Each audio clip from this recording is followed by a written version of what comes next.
good deal. Thank you for Black Flag. I think I walked on somebody there, but Black Flag, I have car 700 coming to you. He is over sound. It looks like he lost his tailpipe or his muffler. You are watching the ChumpCar World Series broadcast, ChumpCast Live. Hi, everyone. Welcome back to today's live broadcast coverage here in Northern California at Mazda Raceway, Laguna Seca, for round 13 of the ChumpCar World Series doubleheader endurance race in Monterey, California. It's the Willwood Grand Prix. Paul Veltum, joined by Doc Waldrop and Bill Strong. We are here broadcasting live, and thank you so much for joining us both on Facebook Live and on our YouTube channel. We had to step away for a moment with some technical difficulties, but glad to be back with you. If you're joining us on Facebook Live right now, please share our feed with your friends and so forth so that we can get the word out as to all the really cool things that are going on right now in ChumpCar and this amazing race that we've been privileged to watch here today. Thank you so much for joining us. So we're on board right now with the Bluff Harder Racing team, currently in P15. Just watched them in their 03 Mercedes go through a pit stop. They're back out on track with a fresh driver. Looks like we've got some dust kicked up heading into 11 as we get close to this Miata down going into 11.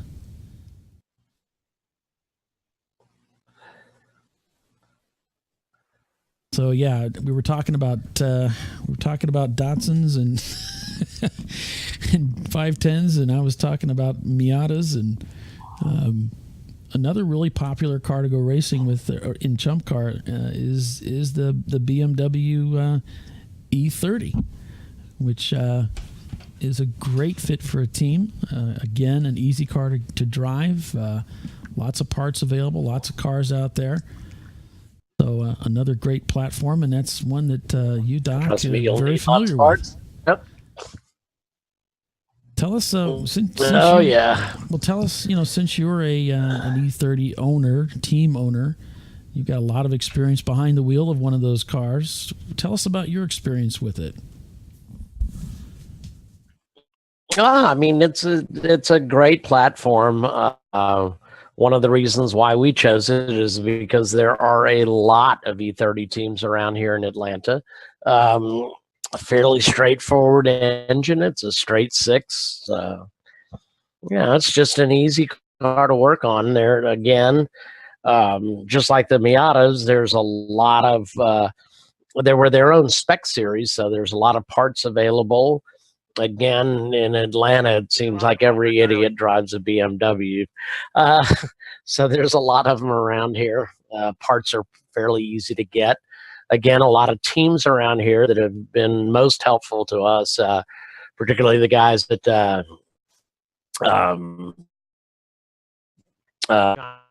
specialty, Running Bulls Racing, some other good Chumpmeister Racing. They were all very helpful to us when we were starting out, and so that's why we chose one.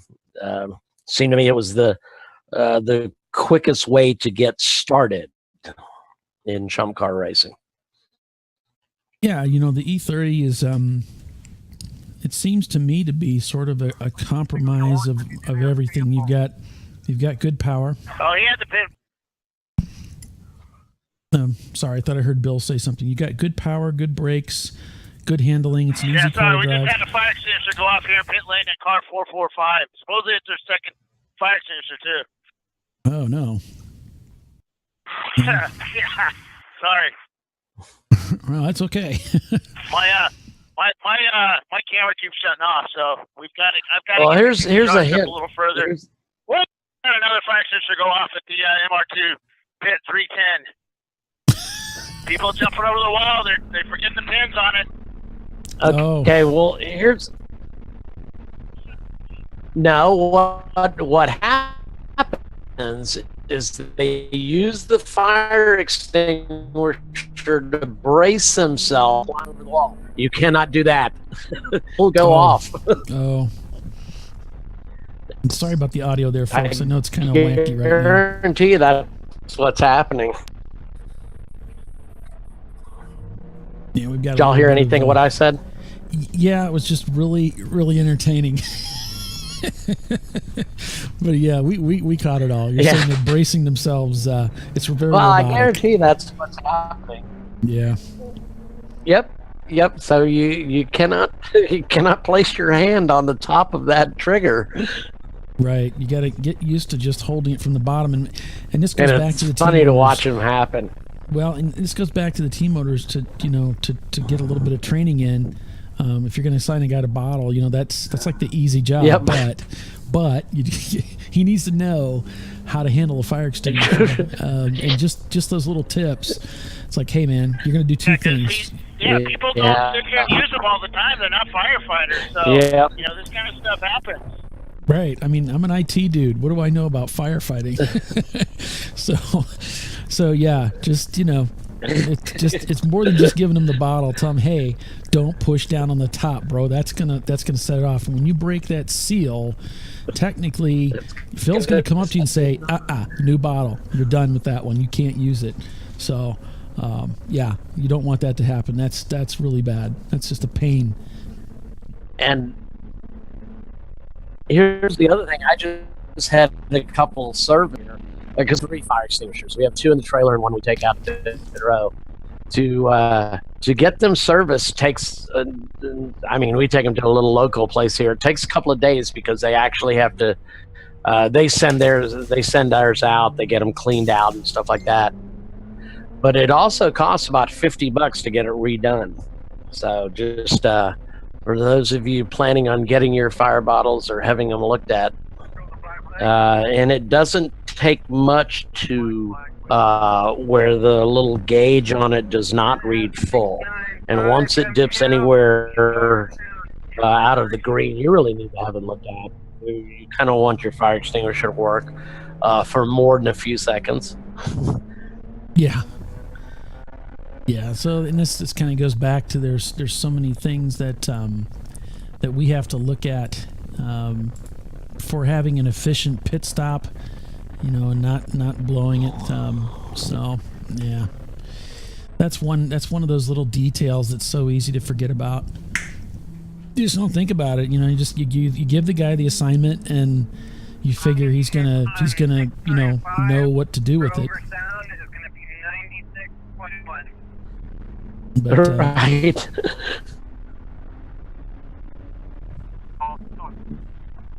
Andrea's it's a pretty rude experience when it goes off in your hand.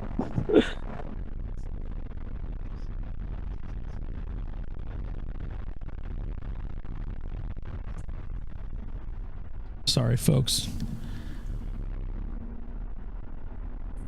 Yeah, so you may be wondering where some of the other teams are currently, how things are going with them right now. So we'll do some checking here. We have the E-Racing team. They're back out on track right now.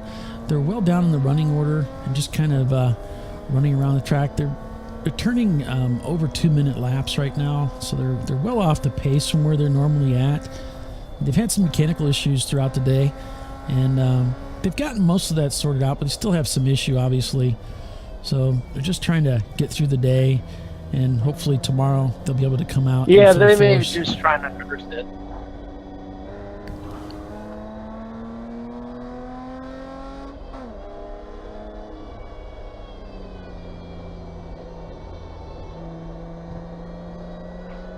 And unfortunately, that does happen from time to time with certain teams. Just you have a mechanical issue early on like they did, and then it becomes a test day.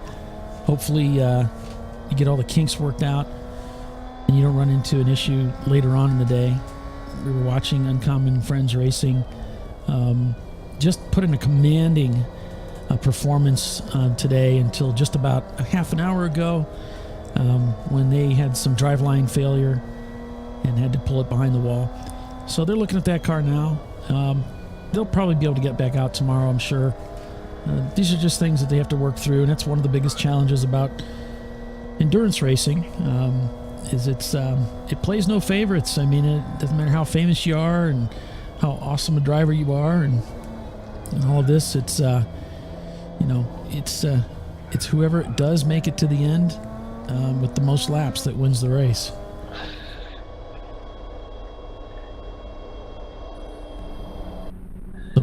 board here with the Buff Harder Racing team. Oh, and he loses control going through 5. Oh, it's very dangerous over in that section. Hopefully he didn't get into the barrier there. This is the BMW team, the E30. That team was right next to the E30 racing team and was really instrumental in helping them get their exhaust sorted. So hopefully those guys are okay. I think that's them. That's the Batman machine actually just to their left. That might be the same car. I'm not sure. I don't think so. I think that's a different car. But whatever the case may be, we're having quite a good scrap here. The backside of the track between the one of the BMWs and the Mercedes. They're heading down into turn 10 here, catching up with a Miata, which is going to hold them up a little bit. Both these cars faster, have more power. As they head down into turn 11. Back onto the front straightaway here at Mazda Raceway. So we apologize earlier, folks, for loss of connection. We had a technical issue here that caused us to have to break stream and come back in. So we appreciate you joining us. If you are joining us on Facebook just now, please share. I'm not sure we ran our disclaimer. I'm sorry, what's that? I was wondering, did we ever run our disclaimer? No, I ran out of time on that. I'm sure you did. No, I ran out of time. We'll have to make sure we get to that tomorrow morning. Yeah, we don't make any guarantees on quality. Which I guess should go without saying, although there are those that seem to think it should be fantastic. I'm not sure why, but you know, it's not that you don't try to do a great job and have a great show, but yeah, the equipment, yeah, it's cell phone technology, right? So you, yeah, it's just going to be what you expect, a little rough. That, and of course, you know, we're not exactly professional broadcasters, although we'd like to pretend that we are by night. We're not. I don't know about you folks. I'm telling you, every one of those guys out in the engineering fired. Yeah. And I'm sick of their stuff. Well, I think they made the wrong person mad. Yeah, that's too bad for those guys. I'm telling you, I'm tired of it. When I get a hold of those guys in the truck, look out. Bunch of bozos. There's going to be hell to pay. They're probably eating ice cream. Bunch of yahoos. 1 hour and 52 minutes remaining in today's race, folks. Stick with us. We'll be right back. You are watching the ChumpCar World Series broadcast, ChumpCast Live. Yeah, so back on board with the No Gray Matter Racing team in P28 right now. Wheeling that little Honda around the racetrack, having a good time. Good times will be had one way or another. Beatings will continue until morale improves. Wes Gray behind the wheel here in this Honda.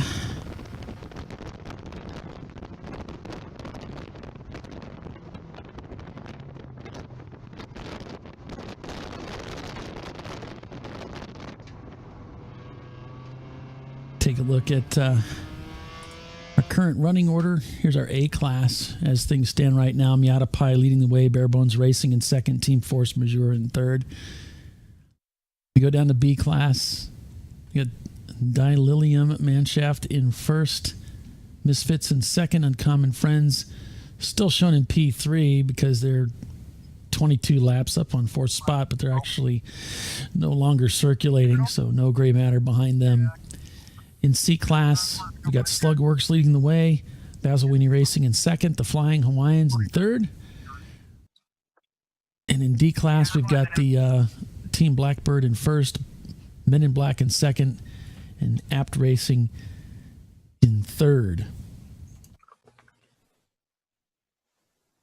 So before I was so rudely interrupted, I began talking a little bit about these various classes the last time we were going to talk about them. And so essentially ChumpCar has, 5 classes that they classify the cars by: A, B, C, D, and EC. A is typically your Miatas, 4 cylinders. B is the cars that have an engine swap or something like that. There aren't typically too many B-class cars, but you'll find a few in there. I can't really tell you what comes to mind, what you'd typically find in a B-class car, but for instance, there's a Miata with an engine swap that it usually lands up. The Milan guys end up in B-class. Well, C-class, Uncommon Friends is a B-class car. Yeah, they are. So that would be like an inline 6. That's a Datsun. I'm not sure. It's a 2.4 liter. Not sure why they landed in B, but that's where they are.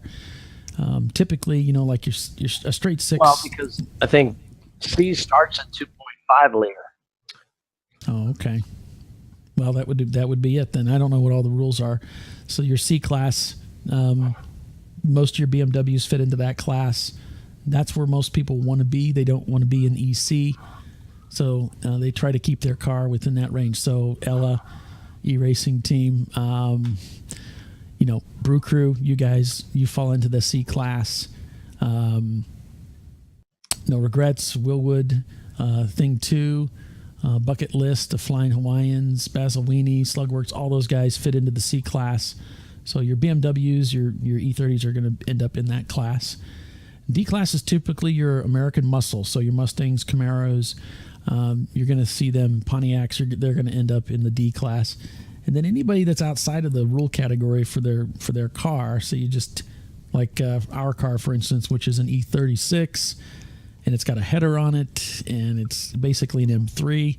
Okay, that's a car that's going to end up in the exception class. It's not going to qualify for a C-class car, even though it may have the liters are about right. It's a 3-liter, I believe. It's not going to make it. So the EC class is scored a little bit differently than the rest of the classes, which are all scored as one race. So if there's enough EC class cars available, I think it's like 5 or something, or 10 or something like that, then you'll get a trophy for winning EC. But they're not scored as a part of the other 4 classes that are grouped together, really. So so that's essentially how ChumpCar currently handles things. They're not eligible for the overall win. Yeah, thanks for making it more clear. Thank you. Yeah, so that's how they currently handle it. And that's what the breakdown is. Hopefully that's somehow helpful to you. So friends, Class C is all cars with engine displacement 2.41 liters and higher to 3.91. Yeah, I should probably get. I'll have to get like a list out of everything so I can talk about that at every race. Well, that's why you have me. Are you trying to put me out of a work? No, actually, I am more than happy to let you handle the stats. Believe me. No, this is a good thing.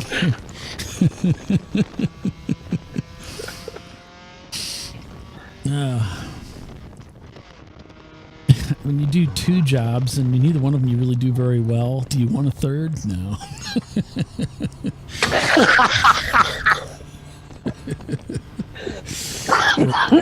Right? Yeah. So this is looking. Sorry about the coughing fit. Oh, you're good. So this is looking back at turn 10. We all have multiple jobs. Yeah. So we're looking at pit in there. You can see the driver picking up their clock. We got these little egg timers that we hand out, pit in and pit out. Pit in is the handout. Pit out is they take it back. So these little egg timers, if you've seen them before, it's just like something you use in the kitchen. And so what they do is they have a 5-minute countdown clock that they set on those little egg timers. They hit start, they put it on the car. When you come into the pits, you have to come to a stop to pick up that timer. And then you progress down the pit road, typically at 35 miles per hour. which is second gear around 2,000 RPM, somewhere in that range. So if your speedometer's working, you use it. If it's not, make absolutely sure you don't go over. They do speed check. They have a radar gun, and you're going to get a penalty if you go over that speed limit. So you progress down to your pits with that little egg timer on the car, go through your pit stop. If you take fuel, you have to be in the pits for a minimum of 5 minutes. So when you come to pit out, they're going to pick up that egg timer. And the way you want to do it is, if you take fuel, your crew chief needs to be cognizant of when you pick up that timer. So your crew chief is looking over the pit wall, and when they see that egg timer go on your car, they start a clock. They start a stopwatch on their end. They're watching that, so they know how long you're in the pits. So when you get ready to send that driver back out, crew chief, what you're going to do is hold him there until such time that when you send him out, he's not going to arrive at pit out with like 2.5 minutes left on his clock. You want him to get there and not really be held up. This keeps a stacking effect of cars waiting to get out. Nobody can get out. You got guys behind you that are ready, that are over their time, while you're under your time and you're holding up. They try to, maneuver traffic in such a way to keep that from happening. But when you got 5 guys showing up with, clocks that are not expired, you got a problem on your hands. So crew chiefs, what you want to do is hold that driver. So when he gets there, he arrives, the clock's like within seconds, and then boom, they send him on his way. That's the way to handle it. Make sure you do stop and drop off that clock. That's required. You're required to stop and pick up a clock. You're required to stop and turn that clock in, and then you'll be waved on by the person at pit out. Make sure that your driver going out doesn't just wait for that clock to be picked up and then hit the gas, dump the clutch. Make sure you wait for that person to wave you on. Typically, they check your belts. They want to make sure you're safe before they send you on. They are the authority at that moment, and you're going to wait until they send you on. Oftentimes, some places they're looking down track for a safe spot to send you out. So you're just going to wait for them to send you out, and then you can go. We're going to talk more about the perfect pit stop, pit safety, and stuff like that at our next race for sure.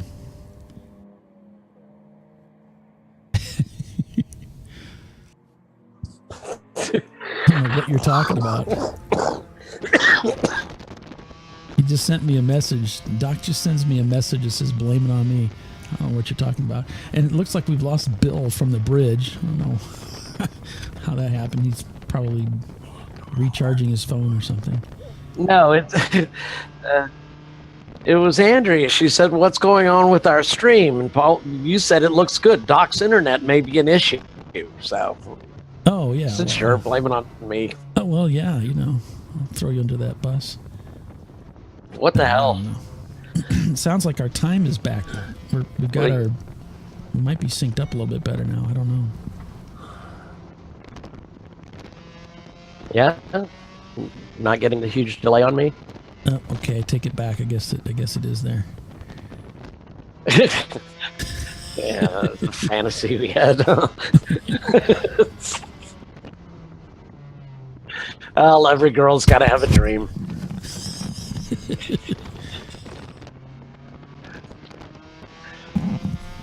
No. Oh, Lord.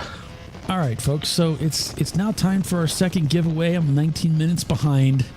I meant to do it earlier, and then we got a little bit crossed up here. So yeah, we have one of the giveaways. I know somebody was waiting on this giveaway. Okay, well, now is the time.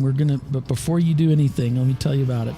So this is a $200 racer credits to the first person who texts me, and this is only for new confirmed teams at 260-602-9101. So this is for confirmed new Chump Car team. It's a ChumpCast Live exclusive.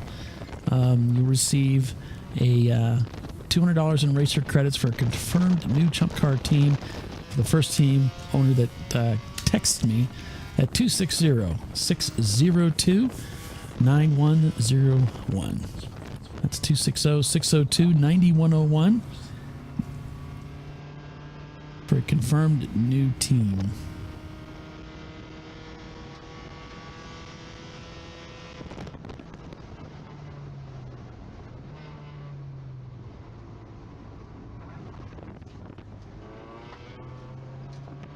Yeah, they're telling me that our levels aren't right, but actually I just listened to them a second ago and it was good.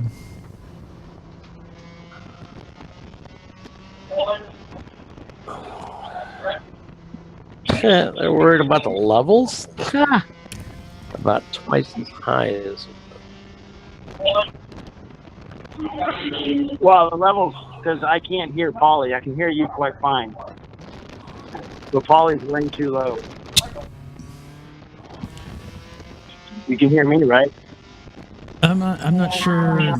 Like, yeah, we can hear you just fine. This is levels. Yeah, this is levels on YouTube. On the feed.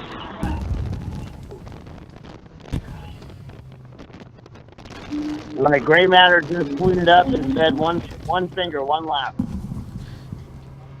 Okay. Actually, I'm listening to our levels on Facebook, and they're level. I mean, we're right on with each other. I'll bring mine up a little bit, but I don't want to get overdriven too much.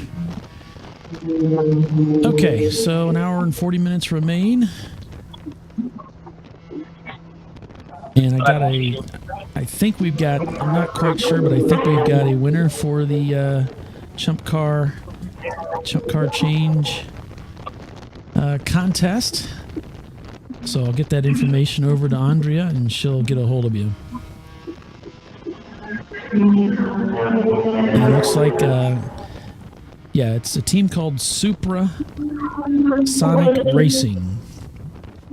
And they're hoping for a first race at Barber or Road Atlanta. Let me guess what kind of car they're building. It could be a Toyota. It's very possible it's a Toyota. It could be? Where are y'all located out of, if you're still listening? No. Single yellow. We got a car off, driver's left, I think, turn.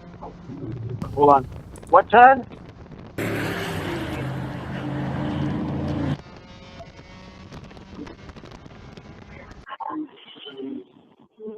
There's Bill's mic. Yeah, Ben's running race control and timing and scoring, so hold on. We're getting a lot of background feedback from you, Bill. All that noise in the background is getting in. I shouldn't. I have no cameras on. Maybe I did. It's just loud. It's just loud coming in through your mic, that's all. Well, I just have the phone on without a mic. Hold on. Okay.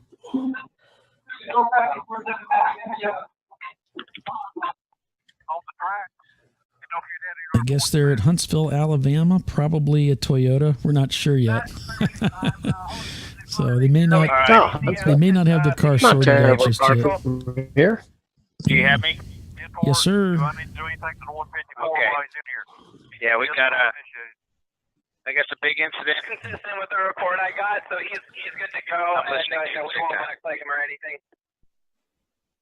Might not have been that big, but we do have a car off, driver's left somewhere on the track. So if you guys see him, all right, we'll follow along in the Gray Matter machine here, and we'll see what we can see, if we can get that feed up. There we go. It's a little bit Good thing somebody's got some gray matter. choppy here. Oh no, it's no gray matter. So, yeah. Oh well, that's the same boat we're stuck in.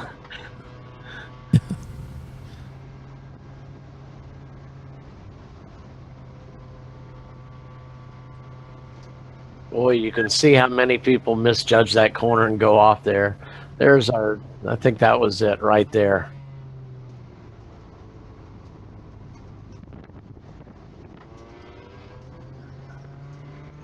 Yeah, I think it's in on the Ray Hall straightaway where that car stopped.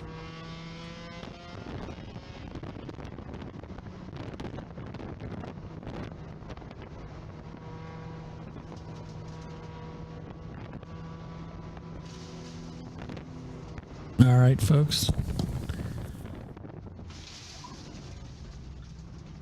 Either Looks like we're off track here. or it was the. Okay, we're trying to come into the pits. I didn't quite. I just looked up and saw saw what he was doing. Yeah, they're going there. up the hill. It's a white car. Oh, it's that little 4-wheel drive Mazda. Okay. Yeah, up on Ray Hall Straits is where the car stopped. Yeah, it's behind the tow truck now. It's one of those 323 4-wheel drive rally cars. I forget what they're called. Huh? It was a rally car in the 80s. It was pretty sought after, pretty quick car. I think it's a 323, but it's a tiny. It was their small 4-wheel or all-wheel drive car. 4-wheel drive, actually. Okay. By Mazda. Sounds cheaty.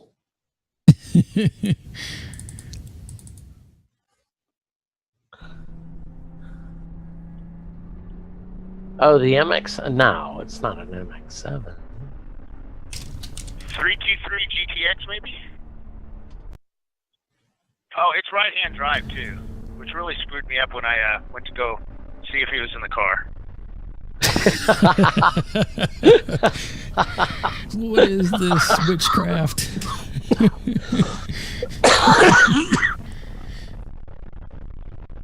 So yeah, if you haven't figured it out I'm yet, sorry, folks. I'm just getting over a cold. And... Yeah. He's still soldiering through though. So we're on board with the Buff Harder Racing team, and they're going down into turn 5 here. Currently in 13th spot. Basil Weenie Racing has now taken the lead of this race. We'll take a look at our current standings. Get that brought up here for you. Slugworks is now slipped a second. Go ahead. Wow. So they've been 3 laps. What happened to Slugworks? Now maybe they came into the pits. Yeah, because they were up by a lap, and now they're down by 2.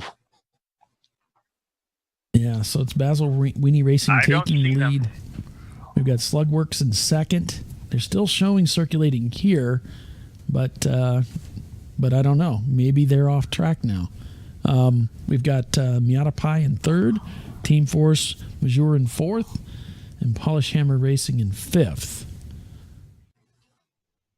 So there's Team Majour just coming across the start-finish line. Bill saying he does not see the Slugworks team out there. Slugworks? So I'm going to look on track, but I don't see him in pit lane.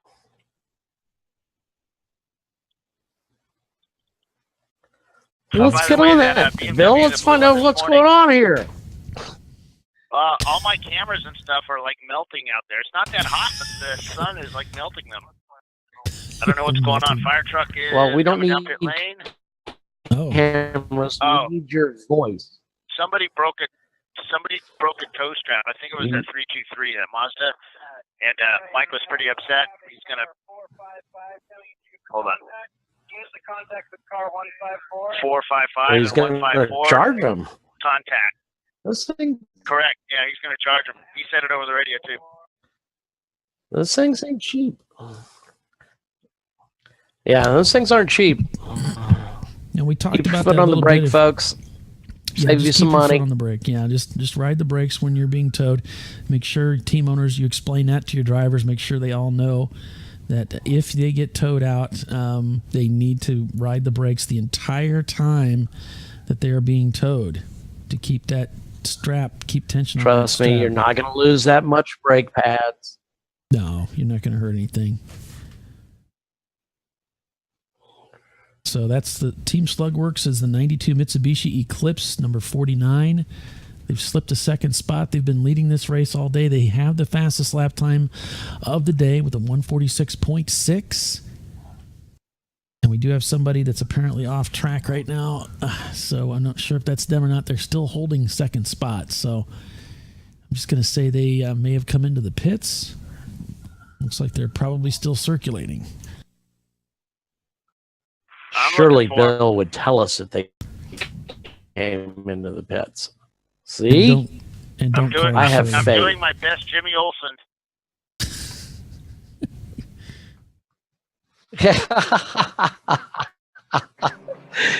Bill, probably me and you are the only people who know who that is.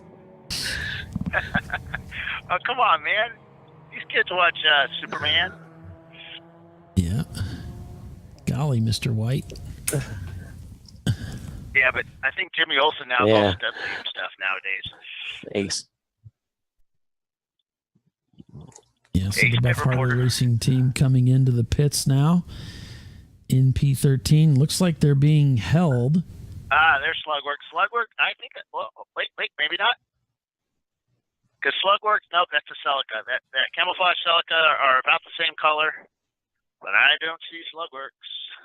Well, the 455, the 455 car, we're inside that car right now, and it looks like they're being held for a black flag. And that's the Polish. Slugworks. He's behind. He just crossed the start left finish right now. Okay. It's the. Yeah, it says 455. So the Bluff Harder Racing team being held at pit in, probably a black flag penalty. Yeah, for passing under a yellow or something. He's got one of his gloves off. I got the outside camera on it. It's not very focused, but they're up talking to him. There was a car-to-car contact. That's one of them. Oh, Bill, I don't even have your camera working. Here's turn 11. Oh, is that it? 455 had contact with another car, Bill? And that's why he's being held? Yep. 120 something, I think it was. So somebody else. So they're being talked to.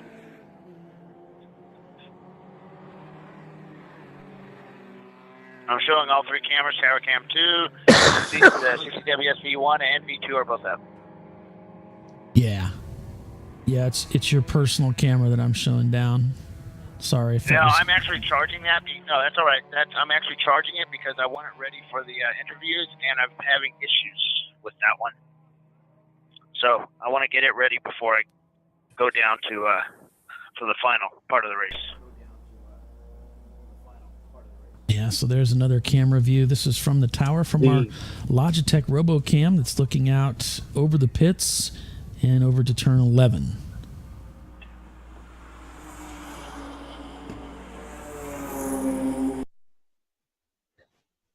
And our camera over turn 8A. With an hour and a half left in today's race.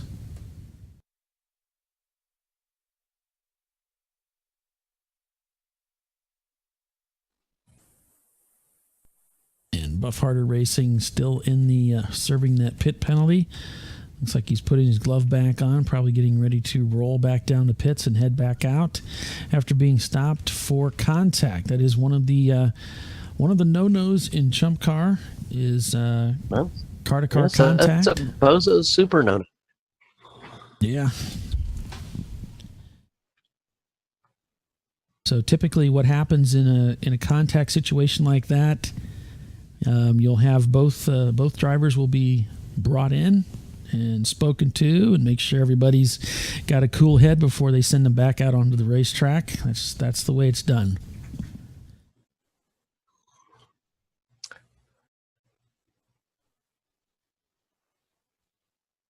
Hey, did you see Polly? Never mind.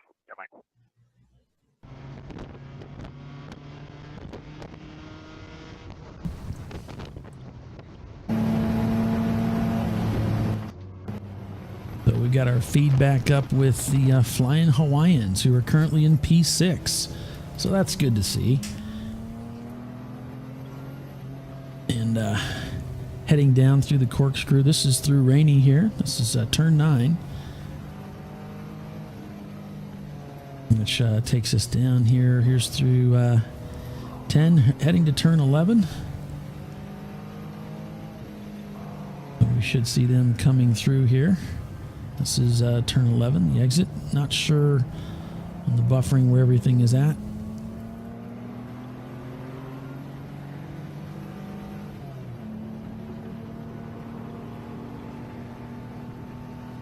Flying Hawaiians currently in P6. Those guys have been strong all day long. They've moved up 5 spots since the beginning of this race. Their fastest lap time is a 1:51.469.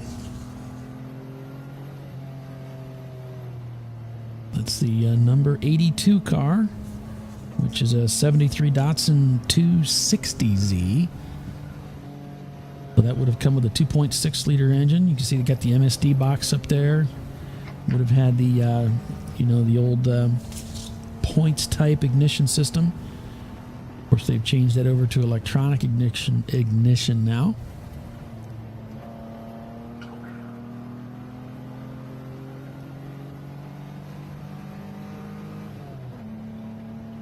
So we've done our giveaways for this weekend. We had we had somebody win our giveaway for the free pace car pass to ride along in the pace car to start a Chump Car race at a Chump Car event of their choice. And we also gave away $200 in Chump money towards a Chump Car race to a confirmed new team. So congratulations to the winners, and thanks for playing along today. We appreciate you and hope you enjoy that. Look forward to seeing you at the racetrack. So you're watching the race, the Mazda Raceway Laguna Seca Round 13 of the ChumpCar World Series doubleheader endurance race at Monterey, California. It's the Willwood Grand Prix. Willwood Brake Systems are title sponsor for this race. And we got just about an hour and a half remaining in today's race, with Basil Weenie leading the way. Slugworks in second spot. Miata Pai in third. Polish Hammer in fourth.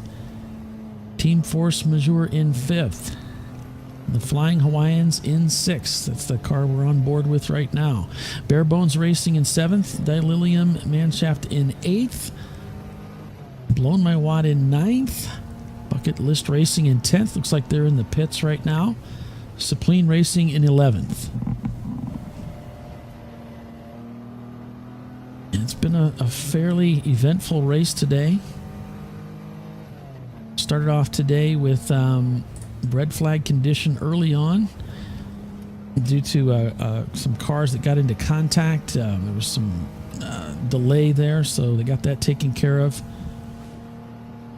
There was some passing under yellows that had to be dealt with, and then from there on, it's been pretty clean racing. We've had just green flag racing all day long since that point early on today. The the E-Racing team, with their car affectionately named Ella, was out early on with just a few laps of the race. They had a mechanical failure. They were out for several laps behind the wall servicing that car. They did get back out and were able to get on track and turn laps, but they haven't been as fast as they were earlier today for some reason. They are still circulating, however, currently down in 40th spot. And their camera is currently offline, so we're not able to check in on them. But we are. Yeah, on Brad board. Goodwin was saying E-Racing lost the power to the fuel pump, so. Power to the fuel pump, okay. Mm-hmm. No, I don't know if I don't think Elon still runs relays in his. That would be rather unexpected. Of course, earlier today, we were following along with the Uncommon Friends Racing team, who replaced an engine yesterday afternoon, late afternoon, due to an engine failure in their vintage 240Z with John Morton and a host of other professional, very accomplished drivers. They did get back out on track this morning and really put themselves in a good spot. They were running 1-2 throughout the day until just about a half an hour ago or so. when they were put out due to driveline failure. So they're looking at that now, and Bill was able to get some words from them and find out what the story was there, and hopeful that they'll be able to get back out here for tomorrow's race as we restart again tomorrow, 9 o'clock local time. It's going to be noon out here on the east. Yeah, when I left to go get the car to come back up to the tower, they had the drive shafts out, and they were working on the drive shaft, it looked like. So I don't know what was up with that. Huh. Okay. Well, the Z has independent rear suspension, so they use those half shafts like so many other cars. It's not a solid axle. It's not a beam. So they may have had some issues there. A look at turn 8A from one of our cameras sponsored by Willwood Brakes. This is a image from the top of the corkscrew looking down through turn 8A. 8A. That's 8B. To take a look at my chart again. I'm getting tired.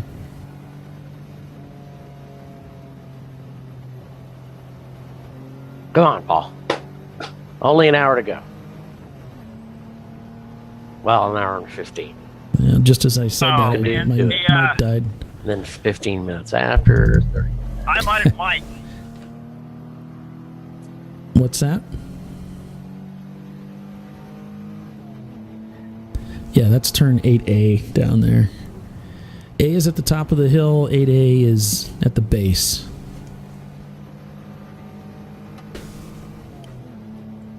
So an hour and 18 minutes remain in today's race. And we'll have driver interviews at the conclusion, so make sure you stay with us. Bill will be down there in the pits as usual, in impound or park from A, if you care to call it that. Yeah, I want to find out what happened to that. You want to find out what happened? I want to find out what happened to that Slugworks car. Oh, Slugworks. Yeah, well, I don't know. They were handily leading, and have been up near the front most of the day, and all of a sudden, yeah, they All right, dropped a guys, couple. they laps. kind of dropped out there. To interrupt you, Tower Cam 2, what do you want that set on for the finish of this race? Well, we don't have anything on the start-finish line, so if you want to put it on start-finish, that would be good.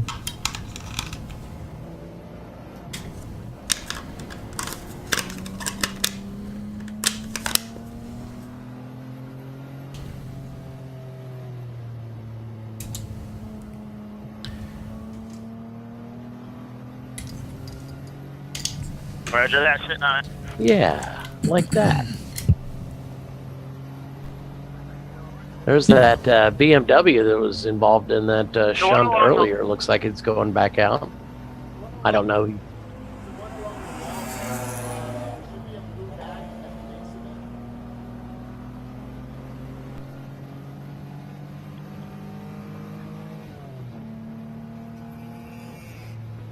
So this is the Flying Hawaiians team now. Their camera back up and running again as we're heading up through Ray Hall Strait, as it's called. This is the heading up through the hillside here at Monterey at Mazda Raceway Laguna Seca, which is part of their park. It's run by the park, actually, in this area. Beautiful racetrack, beautiful landscape. But dry this time of year, unfortunately, with the they've had some fires out in that area. That's always sad, but they're not under threat from that here. As we head down into turn 11.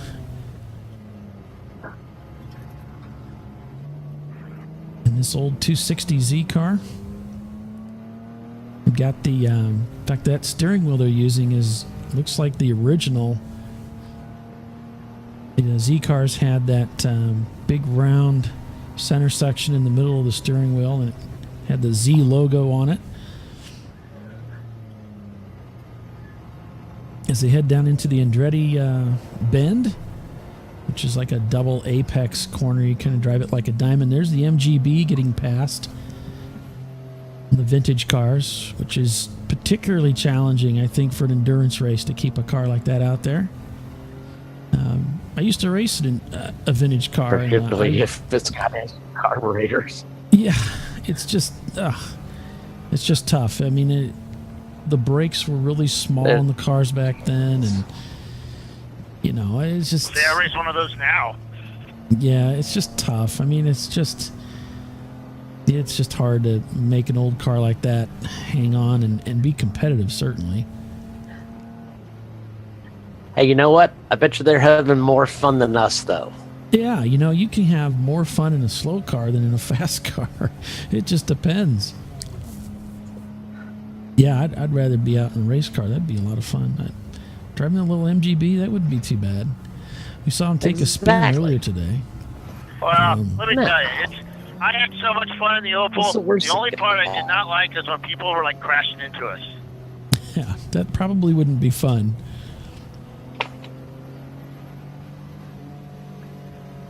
And it is unique with ChumpCar. A lot of traffic. And endurance racing like we do, where we got everybody kind of lumped together. But something my dad brought up, which I think he's absolutely right. I really never thought about it, is how amazing it is how little contact we have with having so many cars on track with, essentially a series that is somewhat geared towards new drivers. You'd think it'd just be a melee. You're out there for so many laps. Actually, it's not like that. That was my original concern when I got involved in this, and found out right away I was wrong. It's great. I was immediately impressed with how polished the drivers were that I was driving around with, and when I got to meet some of them, I realized there were a lot of guys that were just like me. They had been racing for quite a while. They just ended up in ChumpCar. We want that track time. We want to be out there with a lot of guys, and so it's a great place to go racing in ChumpCar World Series. That's exactly why we picked ChumpCar Series. It was a bang for the buck. It can't be beat. Yeah, that's exactly what it is. It's attracting all of us veterans as well.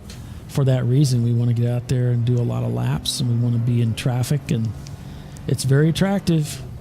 It's affordable, and it's so much more fun for me anyway than club racing, and where you've got a team effort. It's a blast. What's up, Bill? Hey guys, so I was just talking, or Mike and I and a couple of guys along pit lane were talking about half an hour ago. The question was, is Button Willow still on? And it's yes, Button Willow is still on, and the reason why it's still on is because we have cars signed up for it, and Mike has also got hotel rooms. So if Mike has hotel rooms, that means it's on. So cool. If you're interested in running a ChumpCar race, we got one at Button Willow, and that's coming up soon. Right now there's 10 cars signed up, but we want more. So sign up, guys. Come on, get out there. Let's go racing. Yeah, absolutely. Button Willow is definitely on. So we just want to make sure you're aware of that. We were, what do we got there? September 9th? Yeah, it's September 9th and 10th. It's now an 8+7, so 8 hours one day, 7 hours the next. Yeah, it's the Button Willow Desert Duel. So it's $1,000 gets you into that race, and I talked with Mike about a week ago. I said, man, what do you want me to talk about on the broadcast? He said, hey, we need to let the West know that we want to support them. It's really important.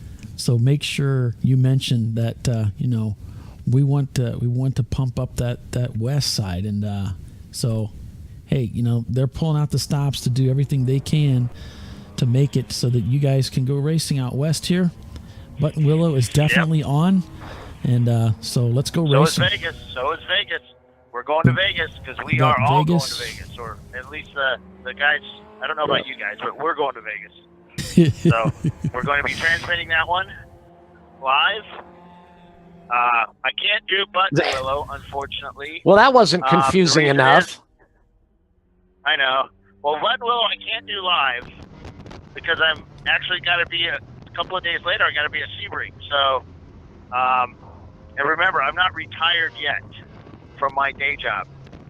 That comes up. If you didn't know, guys, I'm retiring from the University of Virginia, so I can go full-time with ChumpCar. That will mean a lot more live races next year, and which is good. Except for Paulie, I guess, because he does a lot of work doing this. That's what I was thinking. Like, man, what are you talking about? Yeah, it's funny. No, it is great. Every weekend, Paulie, we're going to be live. live.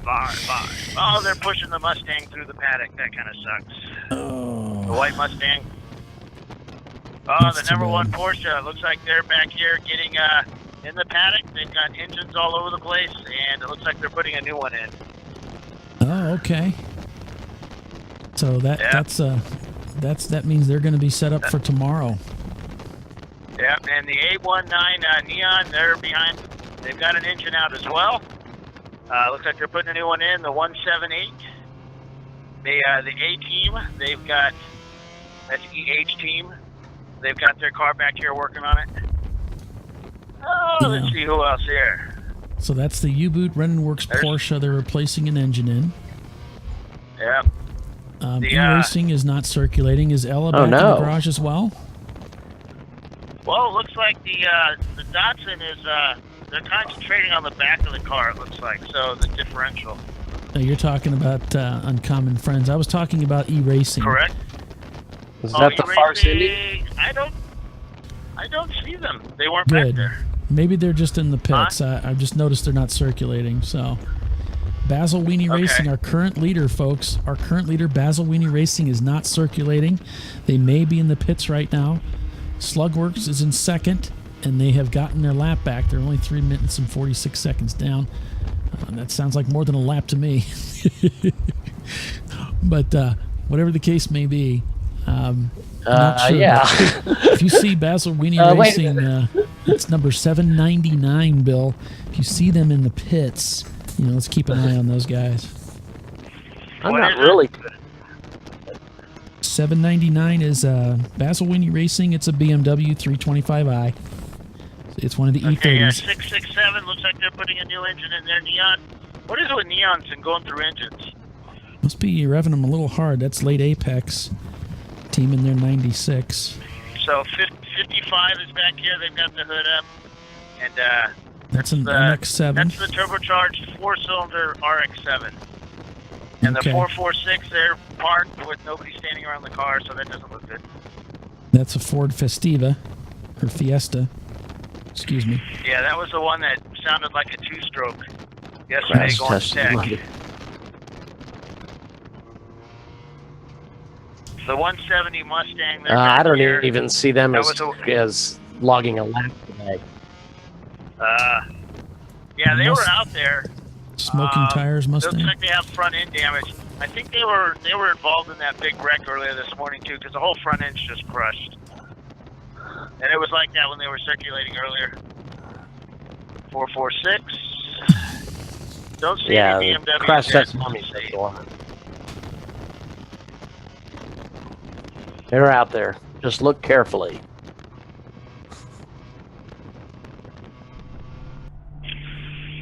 All right, Hey, guys. there's a Mitsubishi 3000 GT VR4. Who drives that in a ChumpCar? Except it's not a VR4. They drive the front-wheel drive version. Philippe and his team out of South Florida. I'll be right back, guys. I'll be right back. Yeah.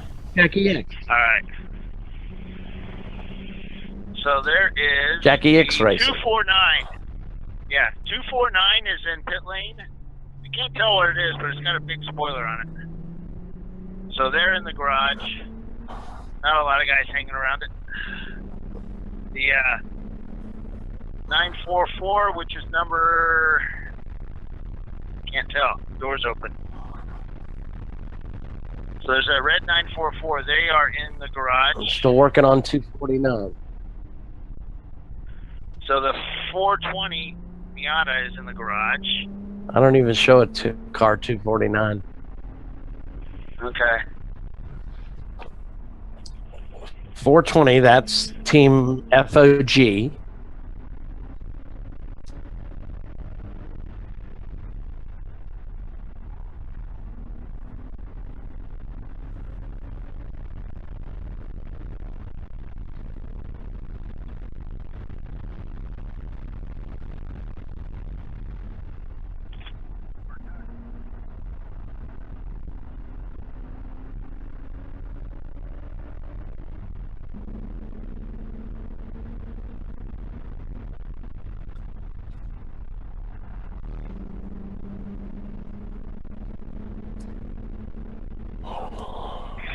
the Datsun had a bad stub axle. Oh yeah, it broke.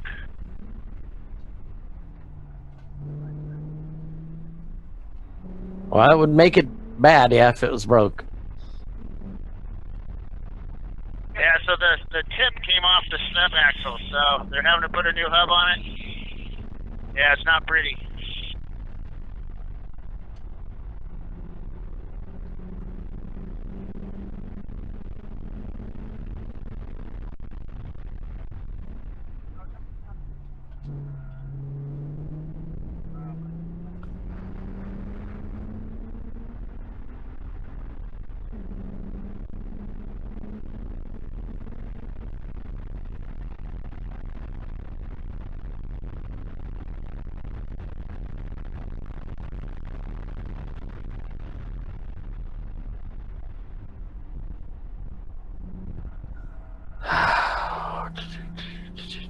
Okay, Doc, I'm going to send that video over of the stub axle to Facebook.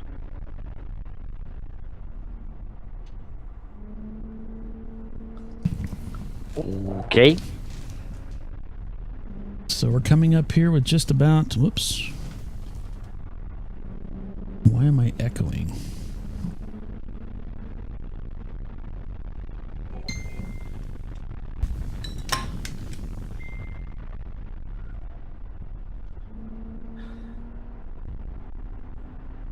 Just about an hour remaining in today's race.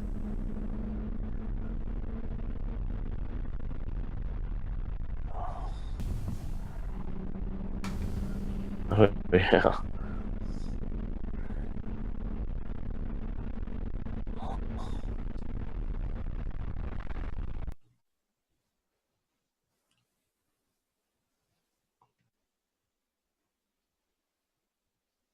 Sorry about that, folks. Some technical issues here on my end. I think I got it sorted out. All right, so yeah, we got about an hour remaining in today's 7-hour race here in Northern California at Mazda Raceway, Laguna Seca. It's the ChumpCar World Series doubleheader endurance race in Monterey, the Willwood Grand Prix. And it has been a lot of green flag racing today.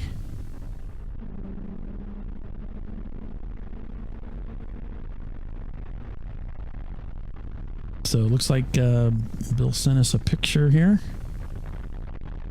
Not sure what It's a video. Yeah, that's a sub-axle. Oh, okay. All right. I'll see if I It's can not get that pretty. up here. It's not pretty. Yeah. We'll see if we can get that in I the believe broadcast it's supposed to be here. more permanently attached.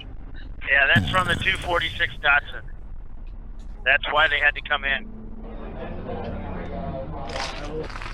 Somebody's driving it way too fast. Is that what it is? You're not supposed They to drove drive the wheels fast. off it, man. That's what happens. That's always That our is- excuse. But I thought you told me to go fast. Yeah, folks, there's a picture of it here. We'll go ahead and play this video out. Busted the axle stub. Phew. So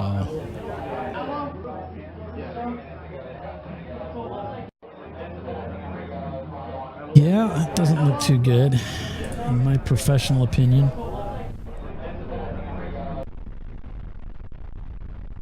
Did that video work? Yeah, it worked. Yep.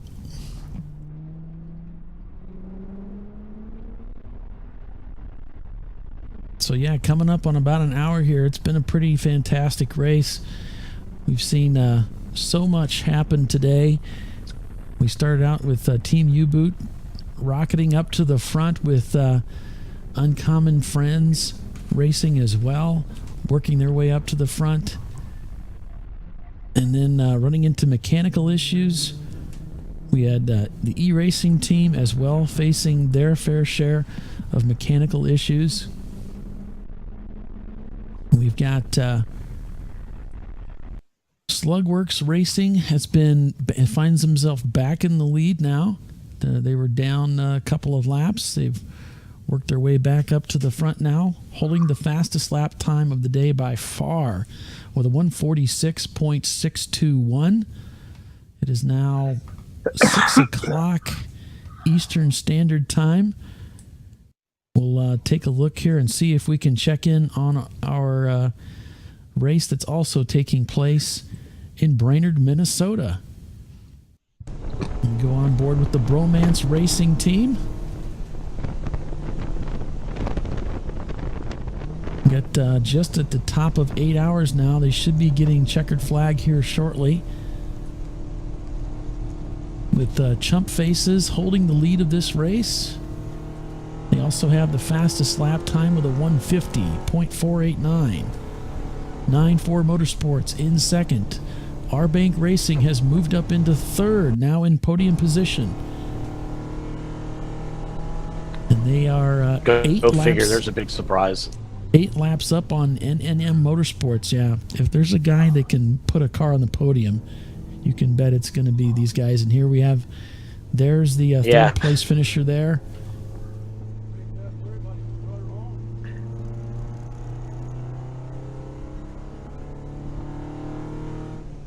Checkered flag is now out at Brainerd International.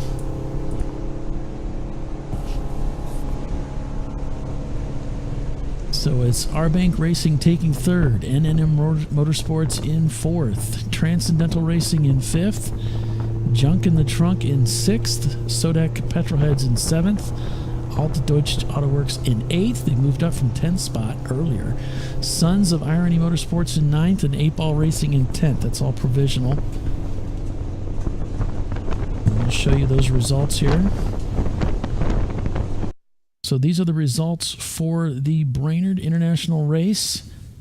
This is day one of the double header that's out there this weekend. And if we go by class, here's your A class finishing position. Again, this is just provisional. Transcendental Racing, 8-Ball Racing, and Ellis Racing. In B class, it's Sodek Petrolheads, Sons of Irony Motorsports, and Plum Crazy. In C class, it's Chump Faces taking the overall win and the win in C class with 9-4 Motorsports in second. R-Bank Racing in third. In D class, we have NNM Motorsports taking the win with Dead Pedal Racing in second. Team Motorcrap in third. All right, doesn't look like there were any EC cars out there this weekend. So that's your provisional finishing position by class. And overall, we'll go ahead and scroll down through the list here. So if your favorite teams are out there in Minnesota this weekend, you get a chance to see where they finished today. So there's Crank Yankers up in 21st spot. They're being shown in the pits.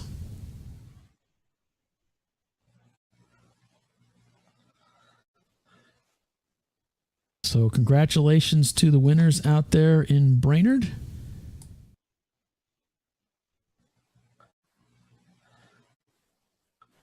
And looks like they had a great full day of racing out there, guys. It must have been fantastic. Sounds a lot like what we're doing here today in Laguna Seca. Back at Laguna Seca in the Buff Harder Racing team. With, again, Slugworks leading the way with just under 1 hour of racing remaining in this 7-hour endurance race at the Mazda Raceway Laguna Seca, round 13 of the ChumpCar World Series doubleheader endurance race at Monterey, California, the Willward Grand Prix.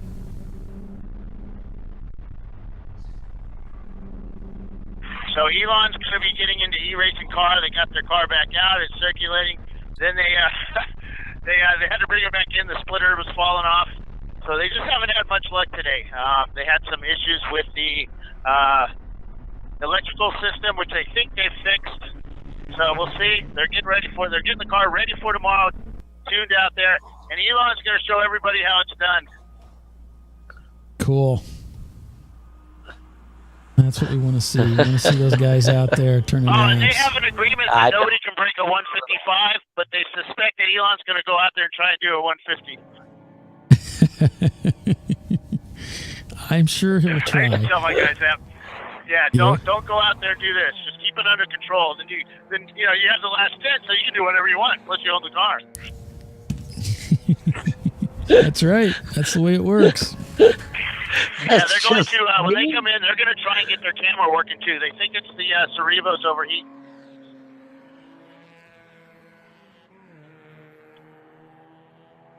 So they're going to plug it in, unplug it, and plug it back in, see if it comes up.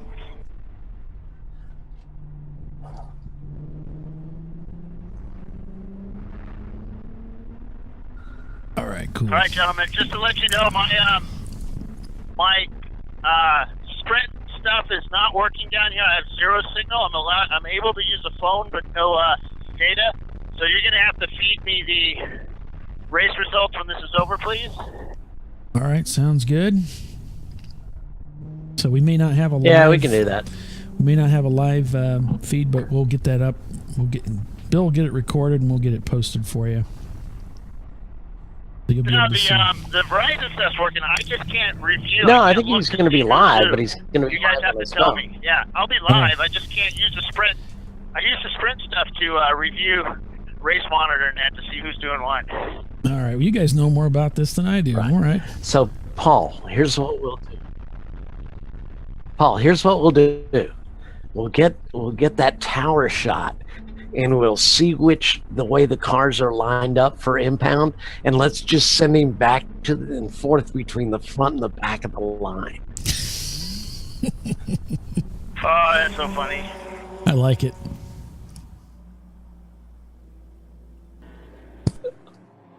Hey, give me a second to go live. We're going to talk to the Willwood guys.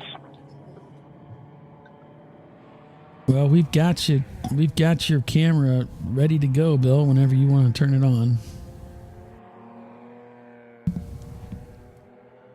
Yeah, just let us know. So, if you're wondering what he's talking about, this race is sponsored today. Our title sponsor is Willwood Brake Systems, and we're going to get an opportunity to talk to one of the staff members from Willwood. I don't think it's going to be Bill this time. We talked to Bill last year when we were at Sonoma, or was it earlier this year? I'm losing track. Yeah, I think we talked to him at Sonoma. Yeah, we talked to him at Sonoma. Yeah, it was at Sonoma. Okay, so we're going to get a chance to talk to, I think, another person. That's what I heard this time around. So that'll be cool. So stick with us for that. Bill's going to get that exclusive interview. Dun, dun, dun. Yeah, I'm here.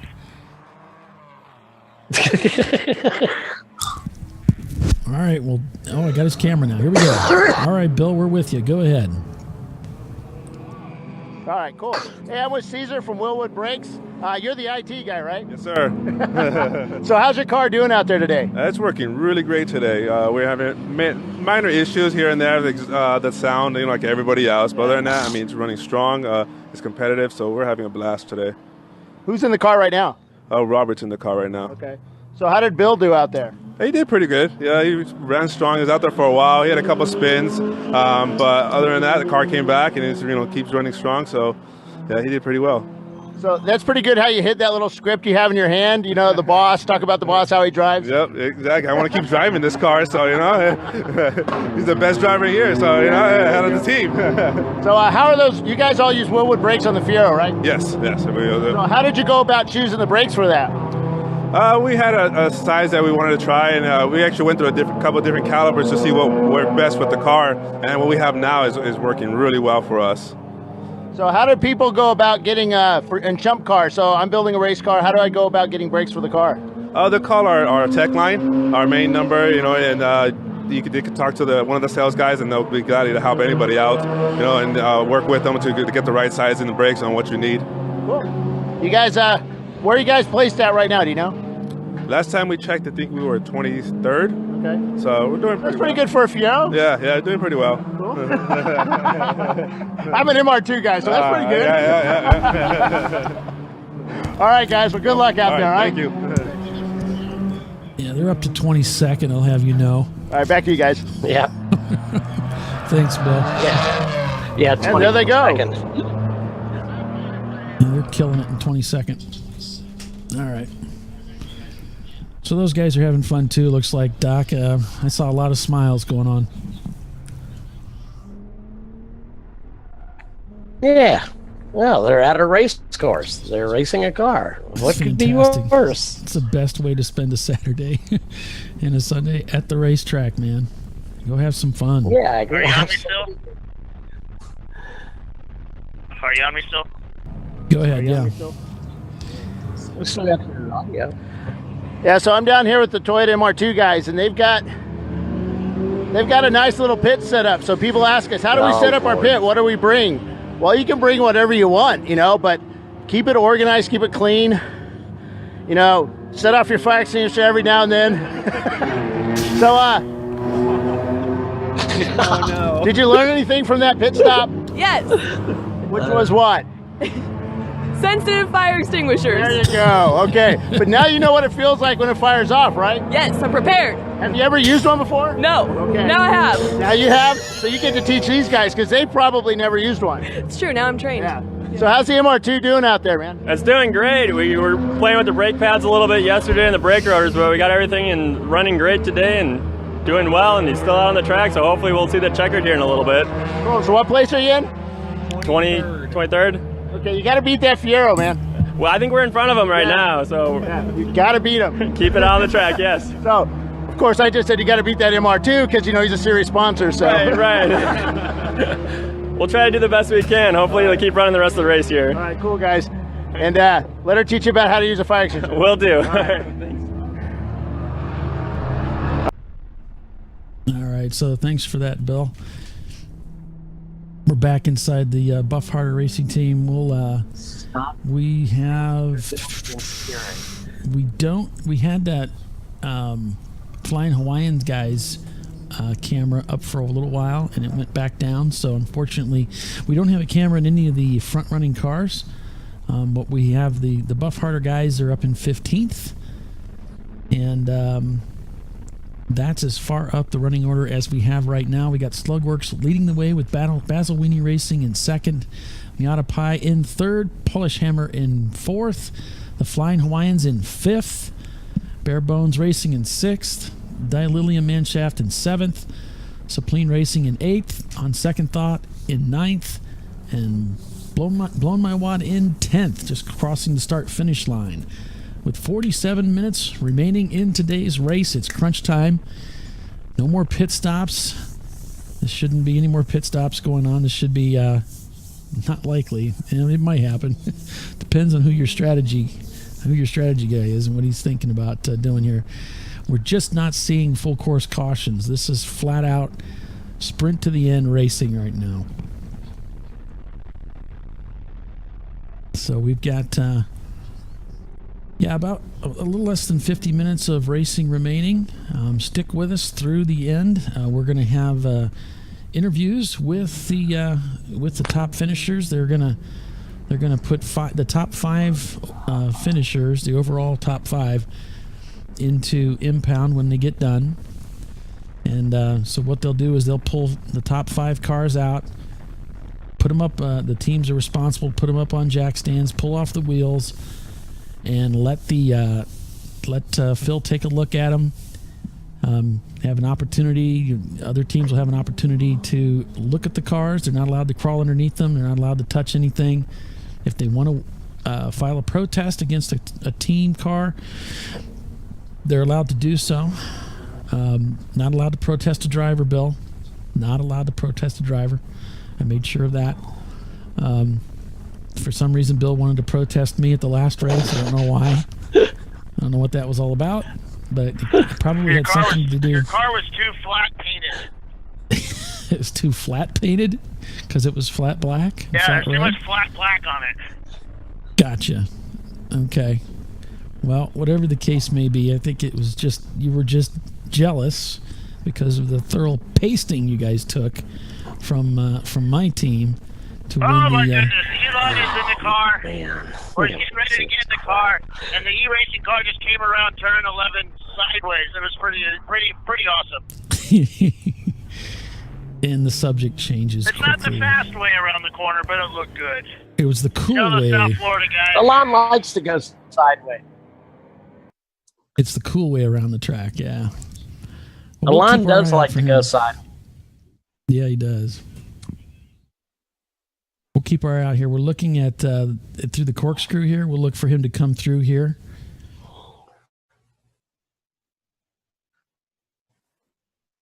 And, they should be coming through here shortly. So, yeah, about 45 minutes remaining in this race today. And there's the Porsche 916 going through. I think that's what that is. Man, he's got some rubber on the back of that 914. You can see that Miata bottoming out as it heads through the base there. A lot of wind getting to our camera there, but holding strong. So we're looking through the cameras here and so forth. Yeah, the e-racing team doesn't have their camera up running right now. They've run into some problems with it. There he goes there. They are going to work on it tonight and hopefully have that resolved for us tomorrow, because we are back at it again tomorrow, folks. 9 o'clock out on the coast there out in California. We'll be at noon here in the east. Will be the start time for the race. Make sure you join us for that. We'll start our broadcast about a half hour before. Got some great videos to show you, some cool stuff. So make sure you join us for it. It'll be cool. Be great having you. We'll be on Facebook Live again. Man, one of the things that team force majeure, that Maz Miata that's been running up near front all day, he's been dropping rapidly. He's down to 15th place, where he has been running up in the top 5 for most of the day, 5 through 8, somewhere right in there. So he's come into some problems late in the race. Well, thanks for that, Doc. I'm sorry to hear that. Slugworks currently leading this race with Basil Rini in second. Okay, the 246 is back out, by the way. Sorry to interrupt. The 246 just got back out on the track. So the 246 would be the Uncommon Friends. Wow. Uncommon Friends. I got that back out on track already. So maybe it was just a broken half shaft. That if that's all it is, then they really lucked out on this deal, because it was looking really ugly when they came in. They were talking. Driver was talking transmission, possible differential. So if it was just a broken half shaft, that's very fortunate for those guys. So they'll go out and turn some laps, get a feel for the car, and hopefully it's going to be okay, and they'll be primed and ready to go for tomorrow's race. Yeah, in the last 15 minutes, that Team Force Majeure Miata has lost 8 positions. In the last 15 minutes, he's dropped down from down into 15th from 7th. Yeah, I'm showing right now he's not circulating, so not sure if he's in the pits or behind the wall.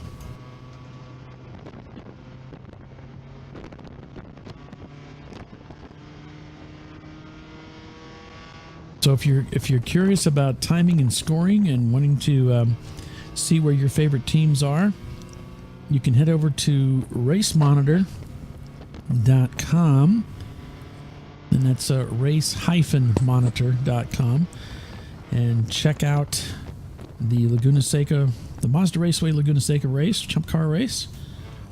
Or you can head over to racehero.io and look for the event and follow along with the timing and scoring, live timing and scoring feed.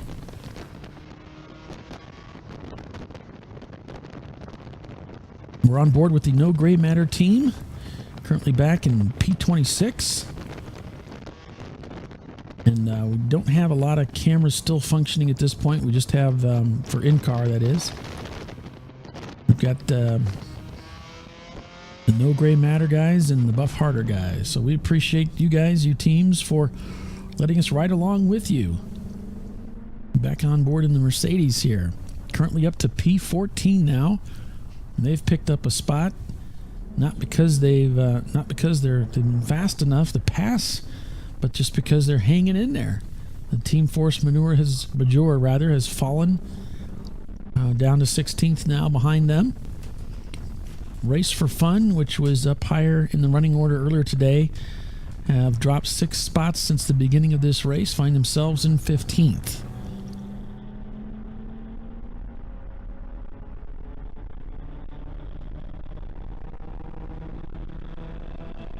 As On Second Thought and the Misfits Racing team go across the start-finish line, we'll take a look at our current running order as things are in just a moment, but we'll be right back. Stick with us, folks. You are watching the ChumpCar World Series broadcast, ChumpCast Live.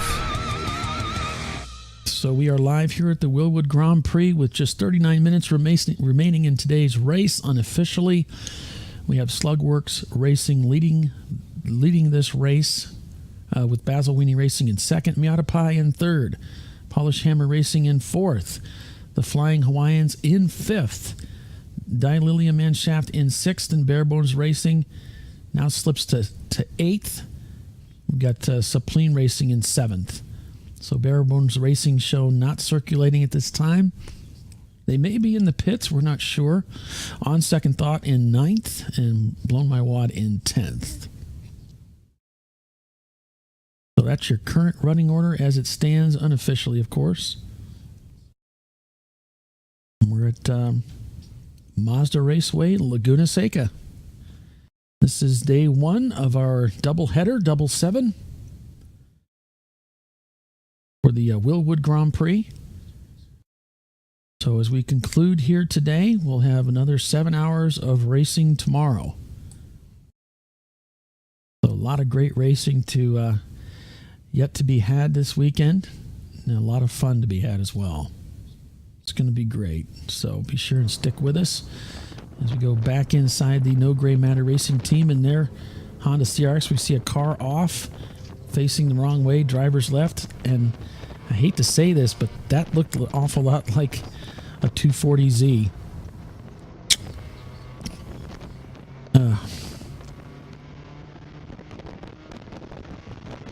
And that would have been back, that's turn 4. That's at the exit of turn 4. I couldn't really tell. That was a little... It was very dusty, yeah. A lot of sand up in the sky. And if we get any information on who that was, we'll let you know. There's a lot of runoff in that area. It didn't look like they were deep enough to make contact with the wall. It looked to me as though they were just off, backed into the sand. So hopefully they'll be able to get that going again and get back out.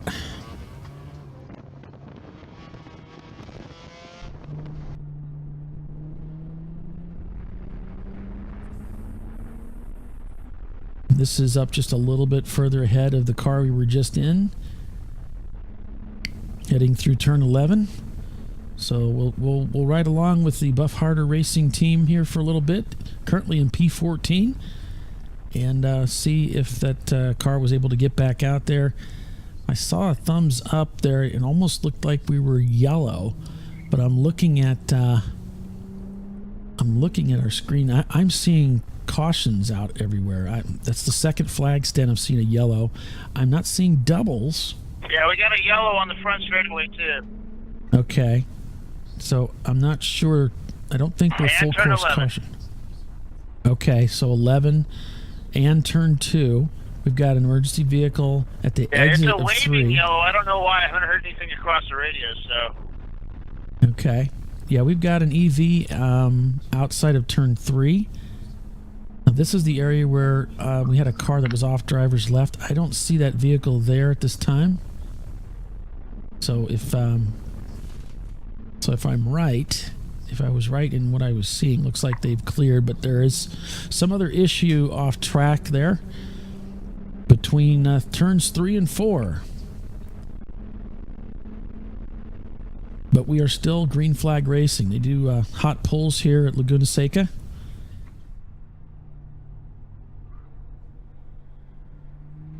Coming up to the top of the hill here. This is the highest point in the track. We got a waving yellow here in this corner as well.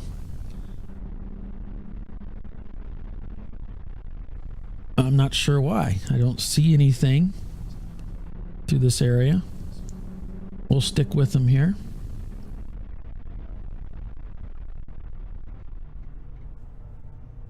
You know, Doc, I know that sometimes, I don't know, the people that work the corners, and they're not always the same people. We don't have enough volunteers to bring people with us to every race, so we end up with the people that work those tracks.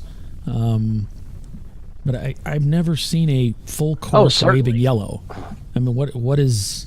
Have you ever heard of or seen a full course waving yellow? I don't know what that means. I mean, that's more of a. I mean, usually you go full course caution. You don't. No. I'm not sure what that is. I don't think. I mean, it would have come down from race control.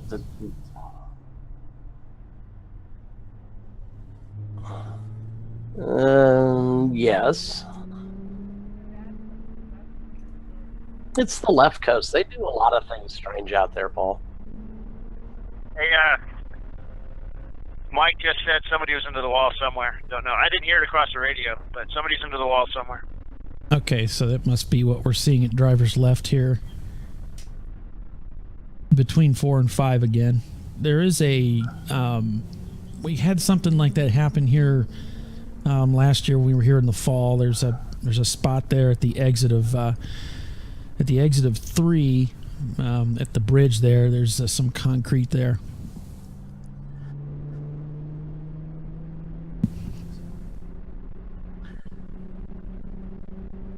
So we are live here at Laguna Seca for the remaining half hour of this 7-hour endurance race, and we'll be back green. We're back green, okay. And we weren't yellow long enough for it to show. I'm seeing a standing yellow at the corkscrew, or some guy wearing a yellow shirt. I'm not sure which. No, there's a yellow flag out there. I agree with you, Doc. I believe that that would be my take on it, too. They're carrying good speed around the track. Now, we've got a car off. Oh, he's heading into the pits.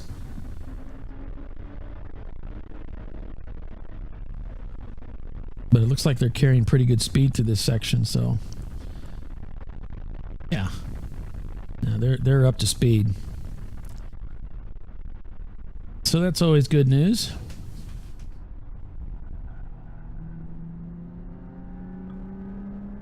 So just 30 minutes remaining in today's race, folks. Stick with us. We'll be right back. You are watching the ChumpCar World Series broadcast, ChumpCast Live.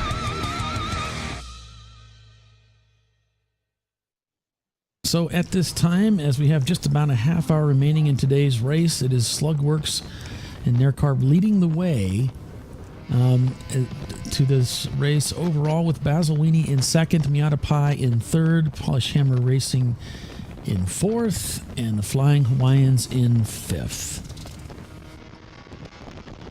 We're on board with the No Gray Matter Racing team.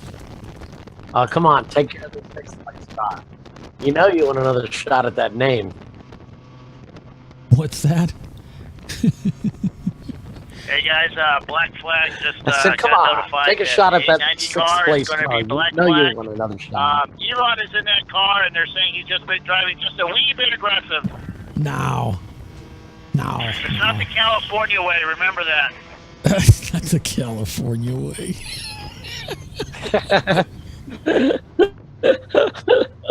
I guess these guys have never been to Florida. So this is where I'm going to start getting hate mail from all the California guys.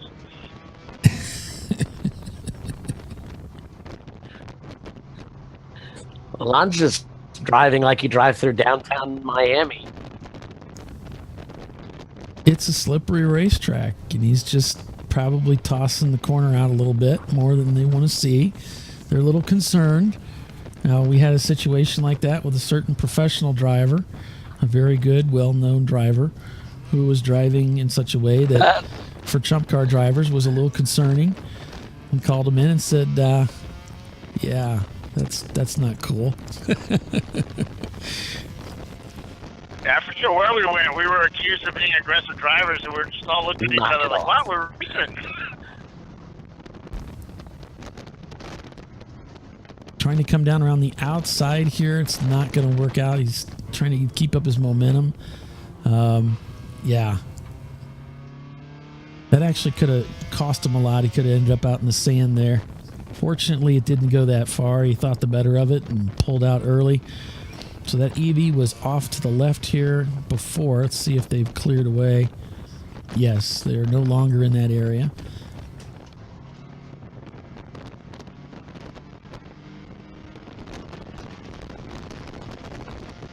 So here we're heading into turn 5. Let's see if he'll catch him going into 5. He's got the power. Now let's see if he can hang on to this. Yep. Looks like he was able to seal the deal. You do pick up quite a bit of grip at the exit there. That might have been the Honda that we were traveling around with earlier in the No Gray Matter guys. No, that's the one we're in right now. Excuse me. There's more than one Honda on track. Surprise, surprise. Go figure. So the Buff Harder Racing team. These are the only 2 in-car cameras we have right now, folks. So we're just going to enjoy this for what we have. We got 4. He's currently in P14.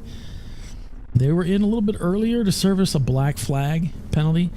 We don't know. Oh, yes, we do know. That was due to contact, which is a big no-no. In Chump Car Racing, you're not allowed to do that.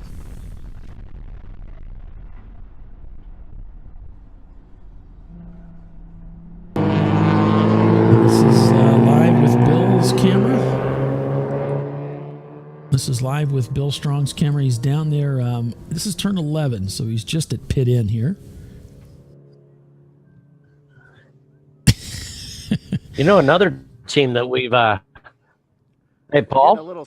Yeah. We're getting a little silly down here. We've been in the heat. You got me there, Paul? Yeah, I got you, Doc. I can hear you good. Another team started dropping rapidly through the field is the Bare Bones Racing Mazda Miata. That was he's been running easily in the top 10 all day. Oh, he's suddenly dropping.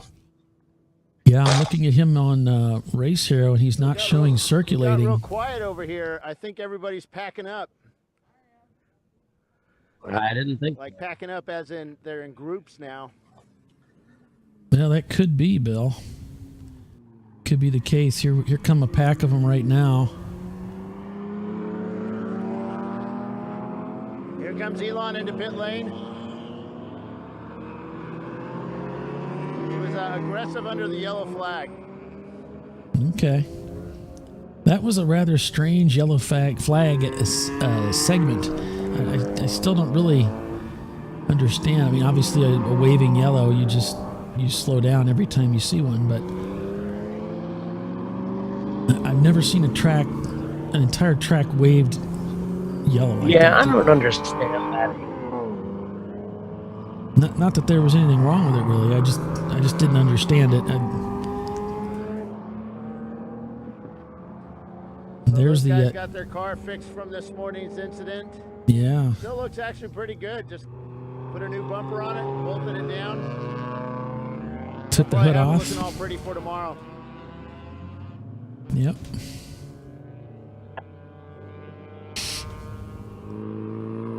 So there goes one of the Porsches, the 424 car. It looked like 424. Maybe I'm mistaken. I'm not seeing that on the list. There's the MGB. Yes. Was it? And the 647 Miata. Yeah, he was quick going around there. He got off onto that AstroTurf out there and got a little slippery. Slugworks still leading the way in that Mitsubishi Eclipse. They are 2 laps up on Basil Weenie Racing, Paul which is a friend of mine on Facebook, and he's going to kind of rub this in. He's been waiting for this race. Tell you what, that's a well-engineered car if you ever get a chance to look at it, which we might this evening. Now his wiring, not as bad as my wiring, but It's up there. There he is right there.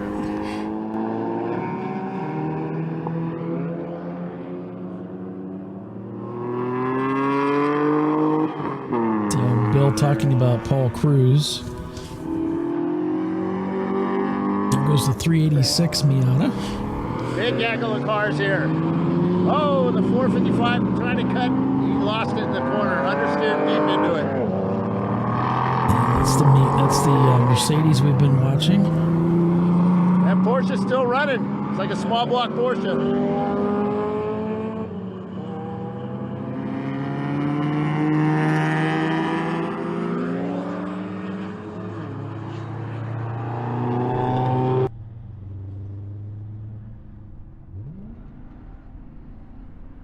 Yeah, this is the Buff Harder Racing team heading down into one. You can see all that traffic that's been carried down into one. There's a Mustang up there. There's a Camaro. So the two D-Class guys duking it out.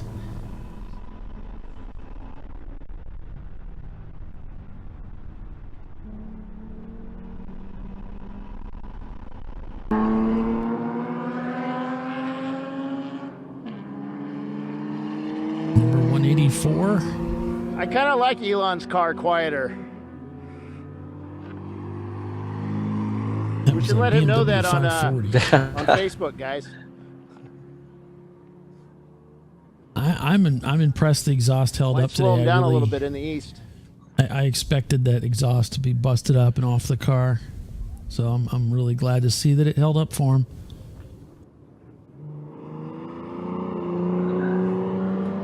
Oh, I'm sure we don't need to tell them on Facebook. Look, I bet you they're following us on ChumpCast Live.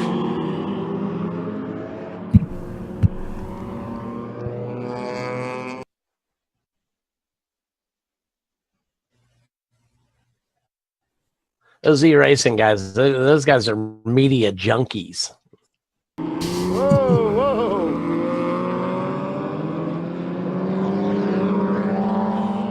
Little bit of understeer and oversteer and almost took out the guy next to him.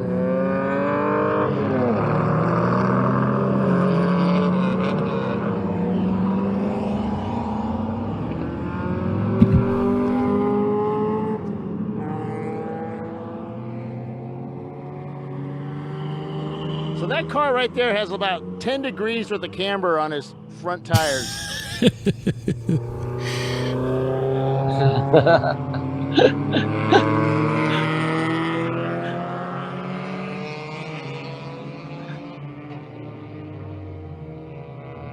So Barebones Racing continuing to tumble down the order, now find themselves back in 14th spot. Slugworks, Mazzolini Racing, and Miata Pi, the top three. Elon's exhaust system is actually almost dragging on the ground. Why did I say anything? Ugh. Yeah, it's it was pretty low to start with. It was. Yeah, the hard pipe that Can't was think of the right underneath. words to use, like, uh-oh. Yeah. Yeah, I mean, we tried that exact same fix at Daytona, and we could not get it up high enough. So we finally just took everything. Hell, I still got all those parts out in the trailer, just in case. We have flex pipes. We have one of those clamps than you could shake a stick at. Muffler clamps. You have to run some sort of flex, like a ball or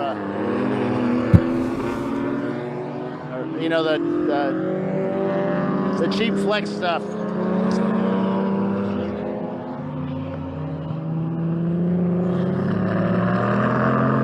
Yeah, I mean, we just couldn't get it. We cars, 914 in the Fiero to going the at it. passenger footwell.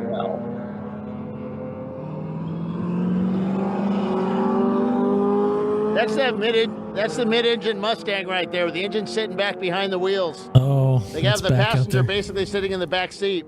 Yeah, that was out there last year. We checked that out. Bill and I did. It's pretty interesting.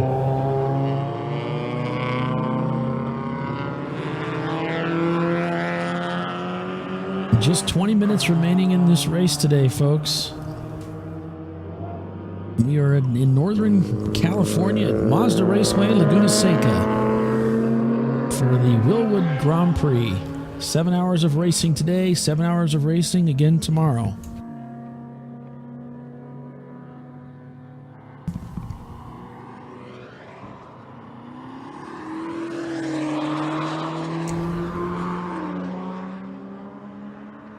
We just finished up a race at Brainerd International. Just called in one of the cars.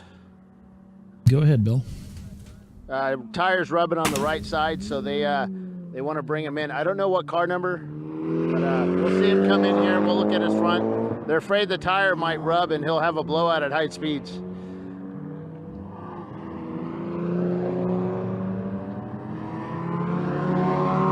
Yeah, we had something happen like that at NCM. We had contact. I think it's 184. Yeah, we had a driver that had contact with somebody and it pushed the fender in on the tire.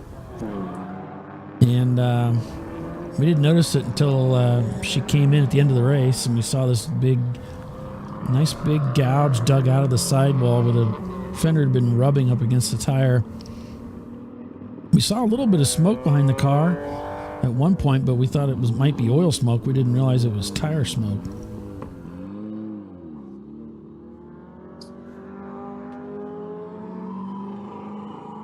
Here goes one of the Mustangs, the number 831 car. That's the pilot of Junk Racing Team, that blue Mustang. I hardly recognize that 184 car as a BMW. They've done some work on that car. Yeah. The number 55. It certainly doesn't look like a 540. The 47 he's got like 10 degrees of camber on those front wheels.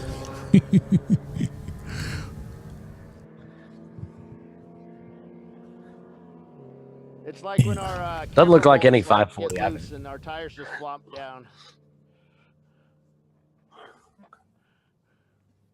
Car turns like crazy though. I'll bet it does. You wouldn't think though, with it being tipped out that far, just riding on the edges. Here goes our leader, 49. Yep, He's slug smoking works. whenever he upshifts too. Now that engine's getting tired. Well, just 17 minutes roughly He's got a big remain. turbo on it. This clock that you see, the countdown clock, is not official.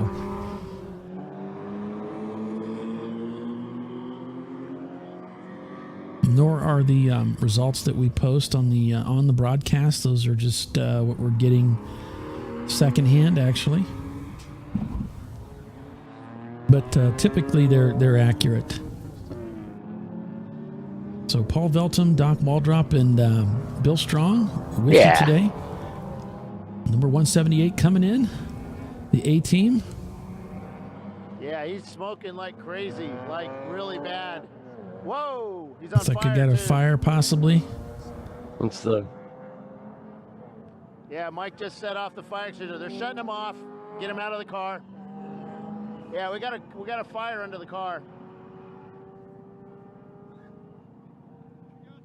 That's the Farce India 240 SX there. Sorry, I just got a face full of Oh, that stuff is caustic, nasty.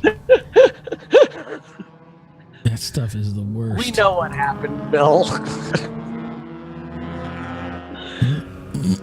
They sent him on his way.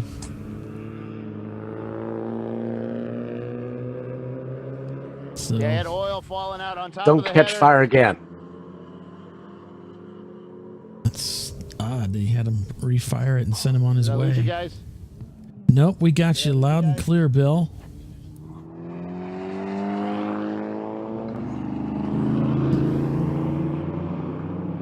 Looks like we lost Bill's not able to hear us through our bridge the way we communicate.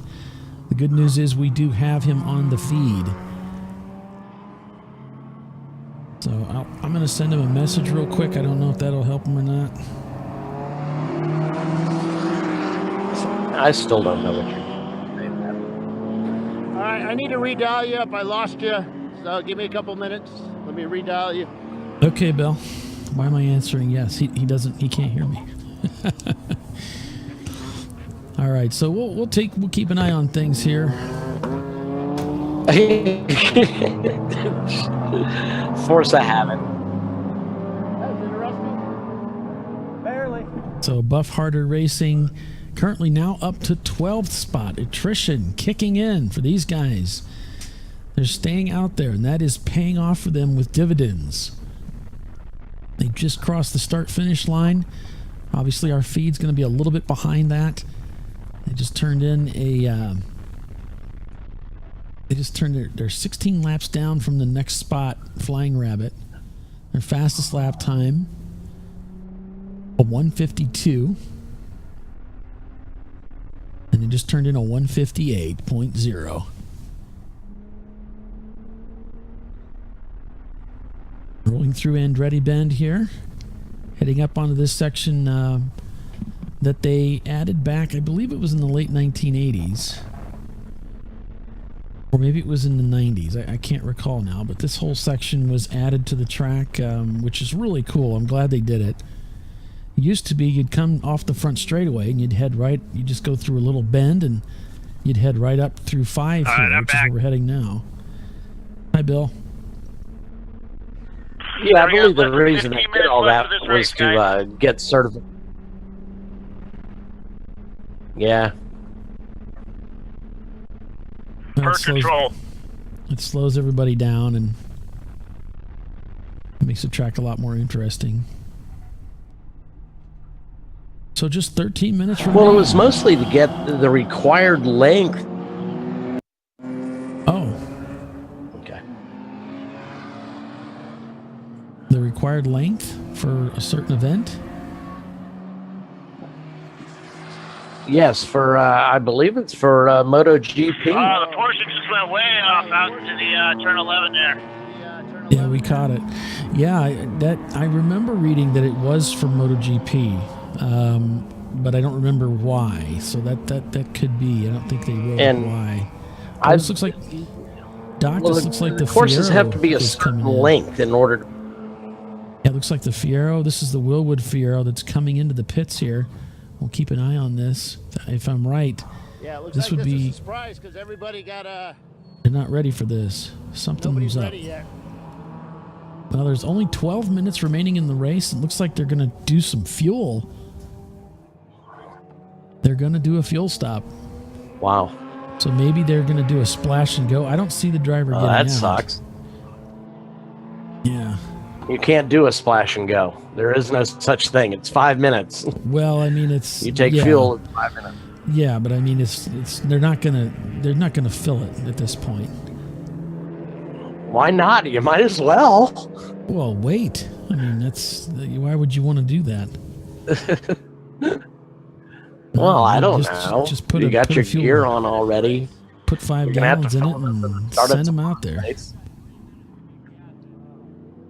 Well, I don't know. I'm kind of surprised he's got a metal tip on that. I didn't think that we could. I just get it out of the way. Yeah, we'll talk to him about that in a little bit. Okay. Now, those you could probably have them. Yeah, Bill's going to talk to him about that. Those metal tips are a no-no in ChumpCar. You're not allowed to use those. I think it's a static issue. Right. We don't want to see those. It's just that you're only allowed to use the rubber hoses. I know those are something that comes with some of these jugs, but we're not allowed to use them.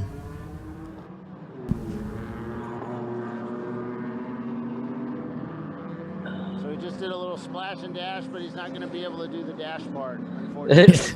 Right. There's no dash, but there's a splash. So they're pulling a drain pan out.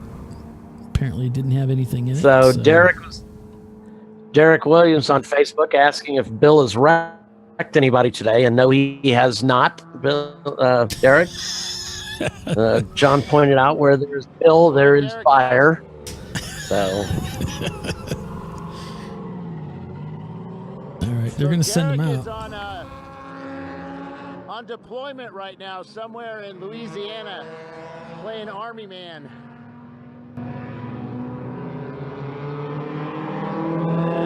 So hats off, Derek. Well, we salute him for his Yeah, Derek, thank you so much. We appreciate you, man. Your wife says hi, by the way. You're such a jerk.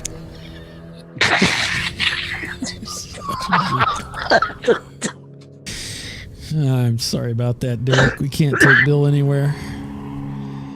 Even when he's on the other side of the country, he's an embarrassment. You should hear what he says about my wife. Come on. That was funny.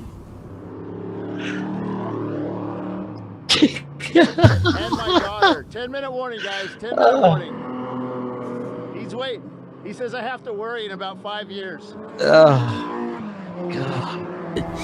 With friends like that, you don't need enemies. Oh, jeez. Yeah. Yeah, but my daughter doesn't help. One big happy family. His daughter probably exited on That's just right. to get Bill We all upset. race together. We all make fun of each other, too. So Slugworks Racing leading the way at this We haven't made race. fun of Troy too much today. There's plenty of time for that this weekend. Basil Weenie Racing in second, Miata Pie in third. We've got the Flying Hawaiians up to fourth now. Polish Hammer Racing in fifth. Daililia Manshaft in sixth. Supreme Racing in seventh. On Second Thought in eighth. Blown My Wad in ninth. Bucket List Racing in 10th with less than 10 minutes remaining in today's race. Paul Veltum with Doc Waldrop and Bill Strong. Yeah, Team. Say that again, Doc. We didn't catch it. Team Force Majeure is. I was just going to say Team Force Majeure has made it back into the top 15 now.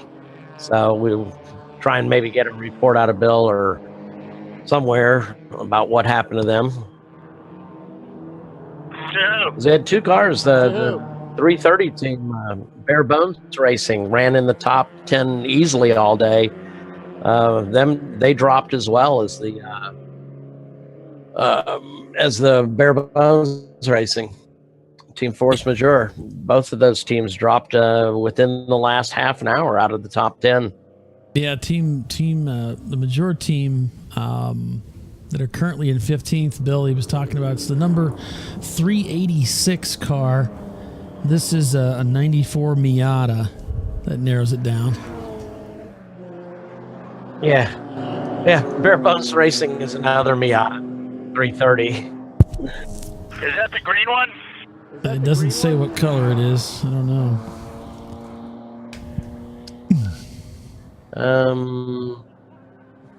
It does say colors on my screen.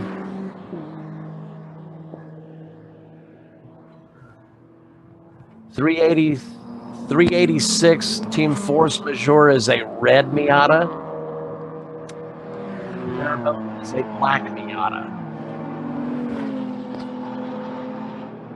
They're running right next to each other, 15th and 16th.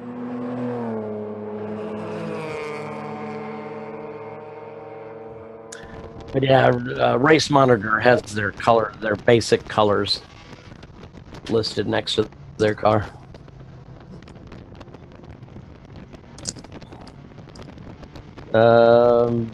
John, there were 48 cars, I believe, actually posted times today. John Hurley was asking here on Facebook. Yeah, John. We had a full field. We capped the race at 50 cars, and I believe 48 took times today. We're on board with the Buff Harder Racing team up in 12th right now. Just about six or 7 minutes left in today's race. Team Slugworks leading the way in their Mitsubishi Eclipse. They've been commanding this race since about the halfway point through.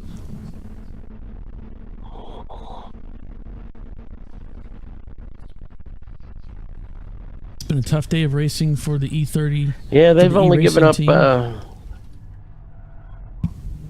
We got a little bit of delay between Doc and I, so we kind of have a little bit of trouble with tech, but we're working through it. So apologize for that. We got the E-Racing team is back out on track doing laps, so that's good to see. What else? We had the Uncommon Friends Racing team that were really in the top two for the majority of the day, and then They had some driveline issues, fell behind. They got the car back out there. Now they're not circulating again. I believe I saw them go off track. That's a B-Class Datsun, vintage Datsun Z. So we'll have to catch up with those guys hopefully, and find out how they're going and how they're doing, and hopefully they can get back out here for tomorrow's 7-hour race and get back up front. We'll see how things go for them. Yeah, Bill typically do a garage walk after we interview the drivers just getting out of the cars at impound. So he'll normally wait a little while, like 30 minutes, and then go hit the garage walk, see who's working on cars, see what problems people ran into. Yeah, so just about 5 minutes remaining in today's race, what their prognosis folks. for starting tomorrow is. Stick with us. We'll be right back. You are watching the ChumpCar World Series broadcast, ChumpCast Live. Yeah, so we're on board live with the Buff Harder Racing team, and currently up to P12 right now. And stick with us. We're going to have the finish of this race here just shortly. And then Bill will be down in the pits. We'll be able to get a chance to talk to all the drivers and get their perspective on today's race. Been a lot of green flag racing today. We haven't seen a full course caution officially. We've just seen we had a red flag earlier today, which put a stop to the race for a few minutes, but then we got right back after it. And it's just been a lot of great racing out here in Monterey, California. Beautiful weather. Just a fantastic day of racing. And yeah, looking forward to being back here again in December. If you're interested in joining us for our December race out here at Laguna Seca, there's still spots available for you to get signed up. So make sure you take advantage of that.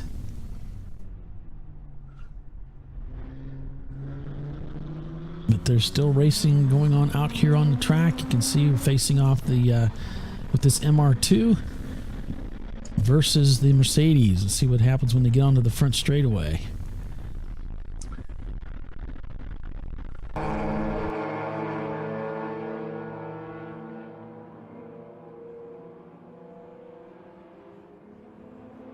There is the checker flag. I'm seeing what looks like a checkered flag out there. So they are checkering this race right now as we speak. So Slugworks takes the win at Laguna Seca, with Basil Weenie Racing in second, Miata Pie in third, the Flying Hawaiians in fourth, Polish Hammer Racing in fifth, Dialilia Manshaft in sixth.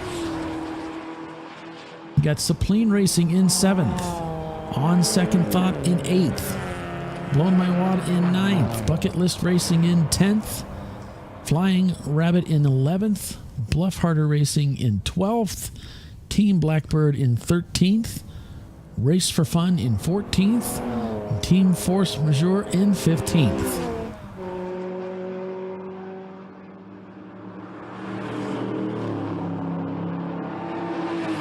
Just a beautiful day of racing out here at Mazda Raceway, Laguna Seca. A good time was had by all, safe to say. We've got a few teams with some mechanical issues that need to get resolved for tomorrow's race, but it's just a lot of great racing today.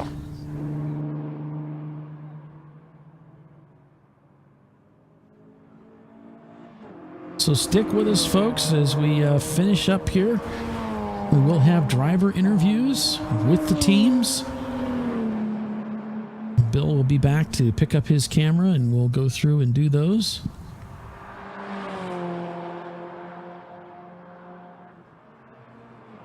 So we'll be in the pits, and we might get a chance to catch up with some of the other teams that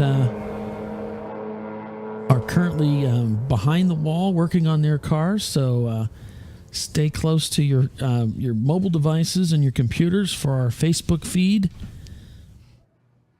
And you can expect to see more come from Bill on that.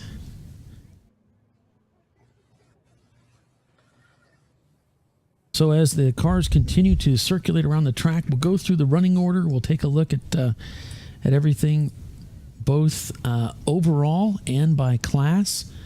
So you can see there, Slugworks Racing in their Mitsubishi, taking the win with Basil Weenie in second, Miata Pai in third. So there's your top 12 there. We'll move down here to the next 12, taking you to 24 with No Gray Matter in 24th. The Willwood team, who sponsors a title sponsor for our race this weekend. Sorry about that, folks. Came in 21st. I'm awake. And from 25 down,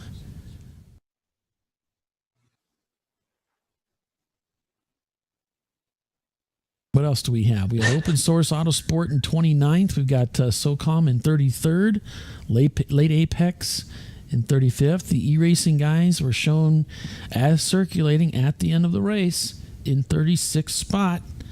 Ubu Brennan Works, who are replacing that power plant as we speak, in 38th. Team Tufa Racing still was shown circulating at the end of the race, even though they were stranded on the front straightaway a couple of hours ago, had to be towed behind the wall. So Crash Test Mummies in 45th. Misfits 2, F-Bar Racing in 48th. We had a few cars that didn't start the race that showed up on the timing and scoring sheet there. We look at things by class. We've got Miata Pai in Class A with Supline in second, On Second Thought in third. Down to B Class, Dililium Manshaft in first, No Gray Matter Racing and Misfits in third. On to C Class, Slugworks also taking the overall win, and with the FTD fastest time of the day of a 146.621, several seconds faster than our second fastest car. Basil Weenie in second, the Flying Hawaiians in third. On to D Class, we have Team Blackbird taking the win, with Men in Black in second and Apt Racing in third. So there is your provisional unofficial results for today's race. Paul. Yes, sir. All right. So, assuming Polisheimer Racing is an EC car, so they're not going to be pulled into impound. So that puts number 966, Delilium Manshaft. We have to ask Bill to ask them what the meaning of the team name is. Oh, yeah, I do see that is EC there. It sounds dirty. Yeah, it sounds very German, so it's spelled and sounds very German. So see if we can get some volume here on Bill's camera. Yes. Okay. So there's one of the Datsuns in the background there. The number 49 is your overall winner. Hey, I just turned my gain up. Is that good? Yeah, we got you, Bill. Go ahead.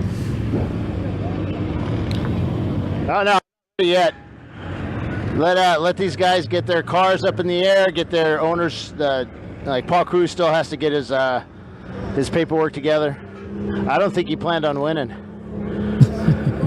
Sure. He's got one of my drivers with him. That's why he won. The ringer. No chuckling.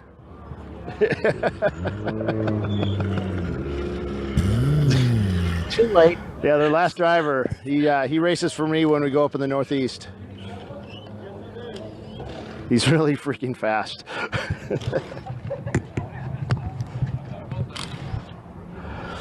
All right, well, as they're working that out, we'll step away for a quick commercial break. Be right back. Stick with us, everybody. We'll be right back. In 1977, Bill Wood set the standard for high-performance brakes. Today, every Willwood product is born from racing technology and is proudly manufactured in the USA. Engineered, designed, rigorously tested to deliver unsurpassed control on and off the track.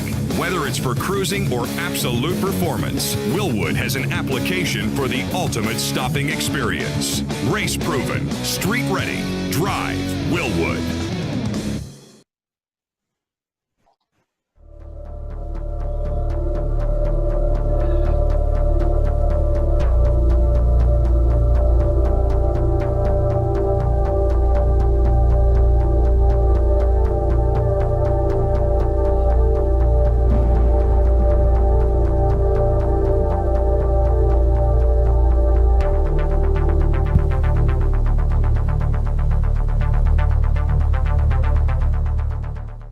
You are watching the ChumpCar World Series broadcast, ChumpCast Live. Hi, everyone. Welcome back. We are in Northern California at Mazda Raceway, Laguna Seca. We have just concluded day one of our doubleheader 7-hour races here in Monterey, California.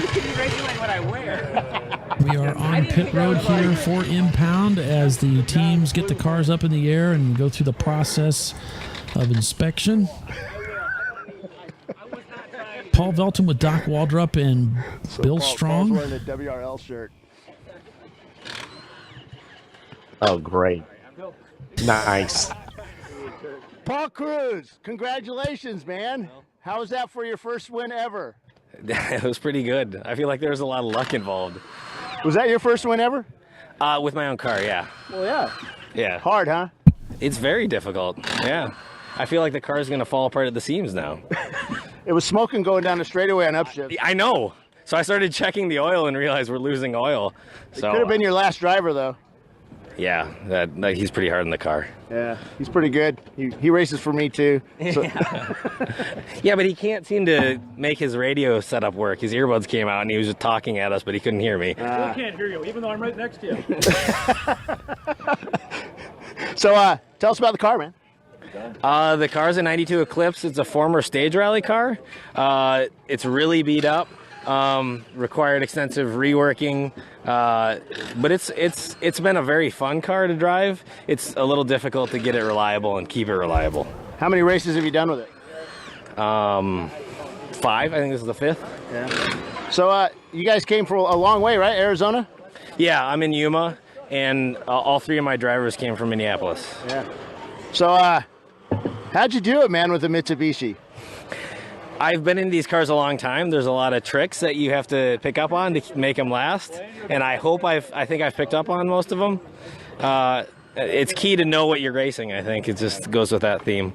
But yeah, it required some work to get it here for sure. So your drivers, tell me about them. What do you want to know about? What's their name? Oh, you got Colin Walter, you got Dave LeFavor, and you got Mike Sitzenstock. Yeah. They're all very experienced racers. All have done a lot, as you know. One of them has raced with you before. All very talented drivers. I might be the least talented on the team. So what are you going to be able to do tomorrow to come back and try and do it again? Check every nut and bolt on the car. Yeah, I just make sure everything's good. Go through the list of things I normally check. Was this your first time on this track? Yes. Yeah. And it's an awesome track. Yeah. I like it. Cool. You don't talk on the mic much, do you? No, never. Am I doing it wrong? No, you got to do it like Robin Bank, man. You got to jump up and down and... Captain Terror? Yes. He doesn't really do that, but... Yeah, no, he's not that animal. Well, congrats, man. First win as a car owner. That's hard, dude. 5 races in. Awesome. See you tomorrow, man. Thank you, Bill. All right, who's number 2? Good race, David. You bet. Thank you. What'd you say? What car? Number 799. Basil Weenie. Way down there. So you Basil guys did Weenie do racing. that, didn't you? So where are these guys from? Are they out by us? No, we're not. You'll have to ask him, Bill. Oh, you're going to try and clean up for tomorrow, yes. I understand. It's a strategy. You guys are out from by the East Coast, aren't you? No, we're from Austin, Texas. Well, yeah, Austin. That's kind of east from here. It's east from here, yes, but not East Coast. Yeah, we talked about that yesterday, didn't we? Yeah. We sort of have an East Coast, but not really. So, tell us about the car. Second place. Yep, it's Basil Weenie Racing. This is our second car. We had a car here last year that got wrecked pretty badly. So as soon as that happened, we bought this car and started building it based on what we learned from that car. And this is its first real race. We were at Watkins Glen. We spent 3 days working on the car, chasing fuel problems, so we didn't really race at all. All right, so what are you choosing? It's your basic E30, M20, nothing special, just a fast car. What can you do extra to catch that Mitsubishi tomorrow? Nothing. Nothing. Really? I went to turn to go up the hill, and I went through him at the same speed, and he just whoop and just left me. I was like, I got nothing for this guy. No, I don't. I want to see the motor because whatever he's got, it's got a lot of ponies because he just crushed me going up the hill. So him and I talk a lot online. He's an engineer. He really knows his stuff. He's got a lot of friends that feed him information. So, yeah. Yeah, that car, it was amazing how much horsepower it had going up the hills. Yeah, I mean, I could pretty well stay with him most places, but man, going up the hills, it just like, whoop, he was gone. Yeah, I mean, we weren't even in the same league. It's turbo boost. Is that what it was? Has he got turbo in there? Yeah. But he's puffing smoke as he upshifts, so. Maybe tomorrow. Yeah. All right, man. Congrats. Second place. Basilini. Hey, what's that mean anyway? Well, the guy who owns the cars, Joe White, who is the guy who really builds them, he's the mastermind behind all these things. He used to have a weenie dog named Basil. And that's how we got our name. Ah, okay. So, Basil Weenie. Cool. He has another one named Basil right now, but he's not here. Oh, okay. All right, man. Thanks. Congrats. All right. Number Who finished 30. third? Number 30, the Miata. 30, the fancy Miata with the arrow. Miata PI. Bill, how you doing? Third place. Hey, we can't film that. Finally podiumed at Laguna Seca. It feels so good. This track has been our albatross for 4 years. Every time we come here, something breaks. I've blown 2 motors here. We've blown shocks. We've blown a diff. We finally did it. And then he went off in 4 with about 20 minutes to go, and we all about crapped our pants. So, no, that was the other guy. That was the other guy. that definitely wasn't me. We saw that. I have never been this sore and tired getting out of that car, but Ben and I put a lot of work into it. This is my co-owner, Ben Marquardt, Wilson Steel for Miata PI number 30. We want to thank Cry Racing. Who else do we want to thank? I'm exhausted. And you want to thank the Buffalo Bills? That's right. Thank the Buffalo Bills. I want to thank Scott Dixon for liking our posts on Facebook. Good luck to the Brazilian guy who's racing in Formula E this weekend, who also likes our posts on Facebook. Yep. Felix DaCosta, hope you're doing good in the Nürburgring. If you're at the Nürburgring this weekend. If you like our stuff, we'll give you a shout out. That's where it's at. Miata PI, having a lot of fun. Thank you, Bill. Thank you. Congrats, guys. Thanks. Well, tell us about the car. It's really, really slow, and we're awesome drivers. Yep. Clearly the only thing. Actually, no. If you haven't taken the walk around, the key to success is having the biggest wing you could possibly imagine, being stuck on the back, and massive, massive tires, and roughly about 7 horsepower in a Miata. Yep. So as long as nobody slows us down in a corner, we're the fastest car on track. We've removed the brakes. It's just when anybody is going to get in front of you in a corner, and then you've got to spend a half lap getting back to them. The wing works. Believe in the wing. The splitter works. Believe in the canard. Did you have to cut it down? Because every time you guys came through the corkscrew, not the carousel. I kept calling it carousel all weekend. The corkscrew. Well, go ahead and take a look. They self-cleared. It self-cleared itself. Canard. So deliberately slow down in every corner so they'd lose their momentum. Definitely. It works. I made a hell of a lot of noise yesterday going through the corner. I was in the car radio in, and I was like, guys, we got something rubbing. And like, is it a tire? I'm like, it kind of sounds like someone on the right side coming through 9. And we come, and they're like, all right, we'll put another spacer on the wheels. I'm like, I don't think so. I don't think that's the right thing. I get out of the car, and I was like, yeah, now we've got sharp canards. Yeah. So now they're just pointy. Yeah. If we get black flagged, I'm cutting off the ankle of the guy who's the chief steward. Just, I don't want to be in the black flag box, so take it. So good. It was very good. Very, very good race. I think it was really clean. There really wasn't a lot of blacks. So are you guys going to do any super duper preparation for tomorrow? Maybe maybe wear a Chicago hat. No. Who do you think I am? No, Pittsburgh. I'm sorry, Pittsburgh. Oh, it's even worse. If you said New England, I might have to walk away. Nah. I lived in Bradford. Oh, okay. All right, I got it. That makes sense. I'll believe that. So, all right, guys. Well, good luck and kick some butt tomorrow. PG. Thanks, Bill. Thank you, Bill. Have a great day. All right. Number 82. Fourth. 82, the Flying Hawaiians. The Time Bandit guys. Where are they at? Right here. Yes. 4th place. I know, pretty good, huh? We hung in there all day with all the trouble we had yesterday with the carburetor floats using 4 gallons of gas in 5 laps. So wait. You finished 4th with carburetors? Carburetors. Yeah. Wow. Who else has got carburetors out here? Yeah. Well, they do, but they're not here right now. Wait, that's like old school. Everybody here's old except one guy. Yeah. I bet he's your tuner, isn't he? I am, as a matter of fact. Carburetor tuner. No fuel injection. Yeah. We meant no fuel injection. So where are you guys out of? We are out to Loma, California, Rancho Cucamonga, that area. So LA, I guess. Cool. Yeah. None of that was here when I lived here. It was all fields and farms. Yeah. No, I kind of live up near the hills, so it's still a little farmy. I like it. Yeah, cool. But we had a blast. Tell us about the car. It's a 1974 260Z.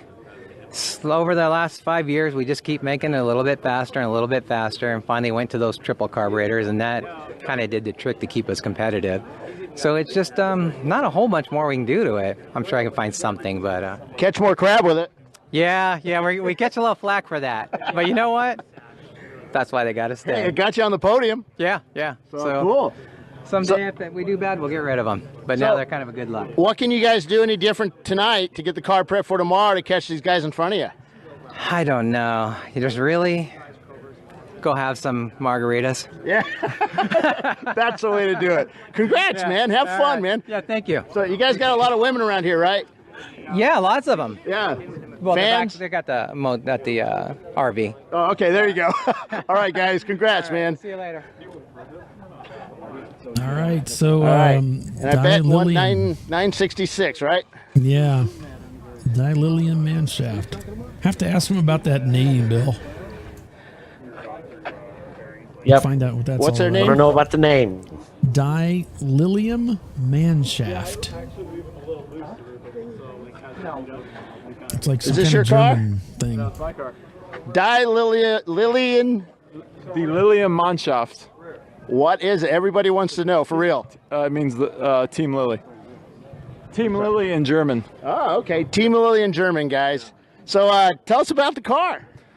My buddy and I, we finished it probably somewhere around August, September of 2016, and it took us a year and a half to build it, just two of us. We spent about, I would say, $10? No, more than that. But once a week, every night after work, we would work on it, and we did all the work on it ourselves. And I just did some motor upgrades to it. So, is it his first race?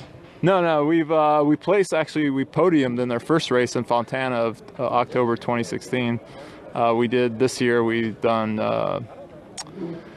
Chuckwalla, and then we did Sonoma, and so this is our fourth race with the car. That's pretty darn good, man. Getting up on the podium, your fourth, fifth race. Right, yeah. Well, we were on the podium our first race, so. Yeah. So where are you guys out of?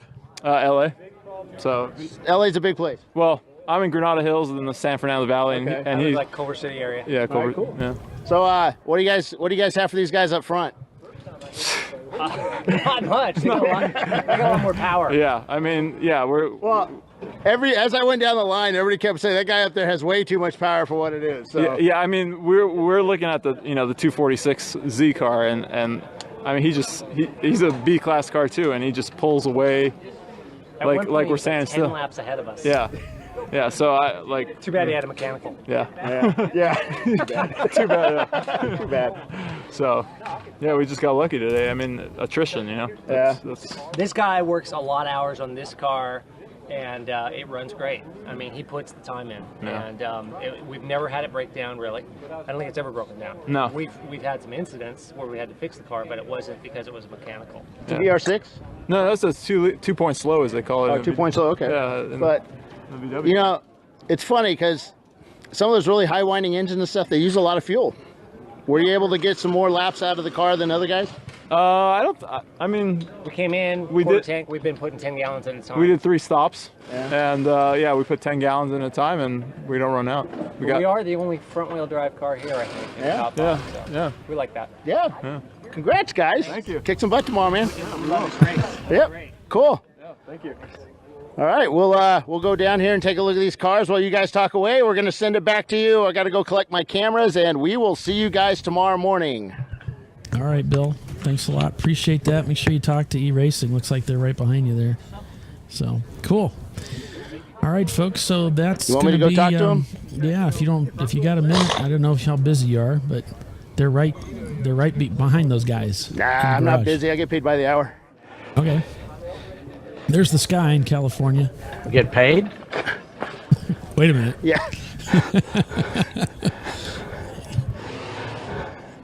So we want to check out, see what's going on with E-Racing here in their garage. They have the car up on the left side here. So see if you can find Elon or somebody. All right.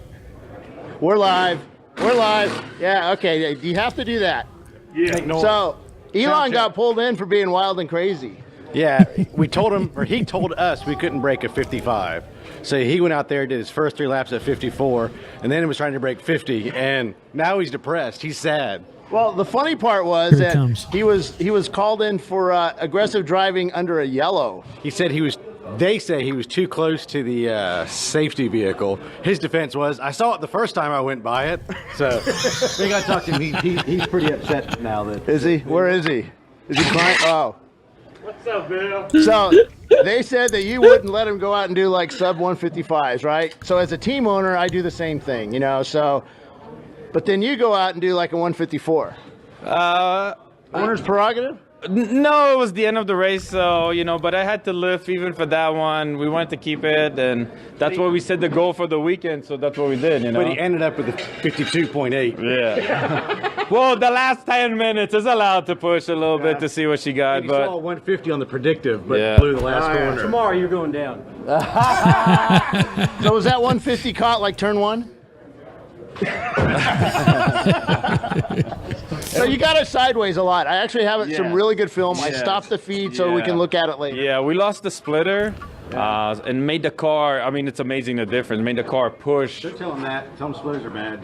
Yeah, don't do splitters because that's what they do. But but the car stayed solid, Condor Speed Shop sponsors us and we have all their mounts everywhere and just makes the car handle so good that even when you're drifting a little bit, you're still okay with it. No. There's no little bit. You had that thing pointing at me, and I was on the wall. I did it once in the corkscrew, and that was interesting. Like, okay, don't do that again. But the car was awesome. We struggled today with little problems. Just took us out of the race, unfortunately. But we'll be back tomorrow strong. The car is very, very good. Just gonna get it ready and get it going. We're good, man. We're good. Right. Tomorrow's a new day. I got 2 questions. First off, who's Metal Fusion Speed? Metal Fusion Speed is one of our sponsors. They do all of our aero. Actually, that's the owner of Metal Fusion Speed, and he hand-built the wing, hand-built the side skirts, and we're working on more aero that he's going to work on with us. So he's a badass fabricator out of Georgia. And so you're going to be doing that for other guys at Road Atlanta? Say no? Aero's bad. Yeah, we're trying to tell Troy that for a long time.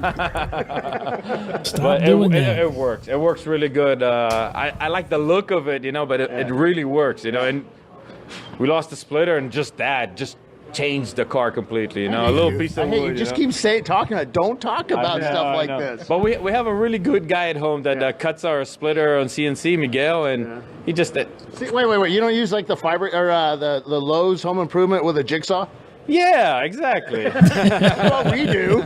Something like that, We're privileged to have a good friend that has a nice yard over there and has nice machines and can make all the pieces for us, so it's definitely an advantage. All these guys are taking notes online now. CNC. Oh, don't do it.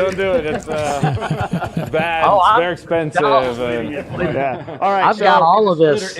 All of this on tape. Yeah. Oh, yeah. That's one per race. Yeah. That's what we actually get a 4x8 sheet of plywood, and I cut them in half.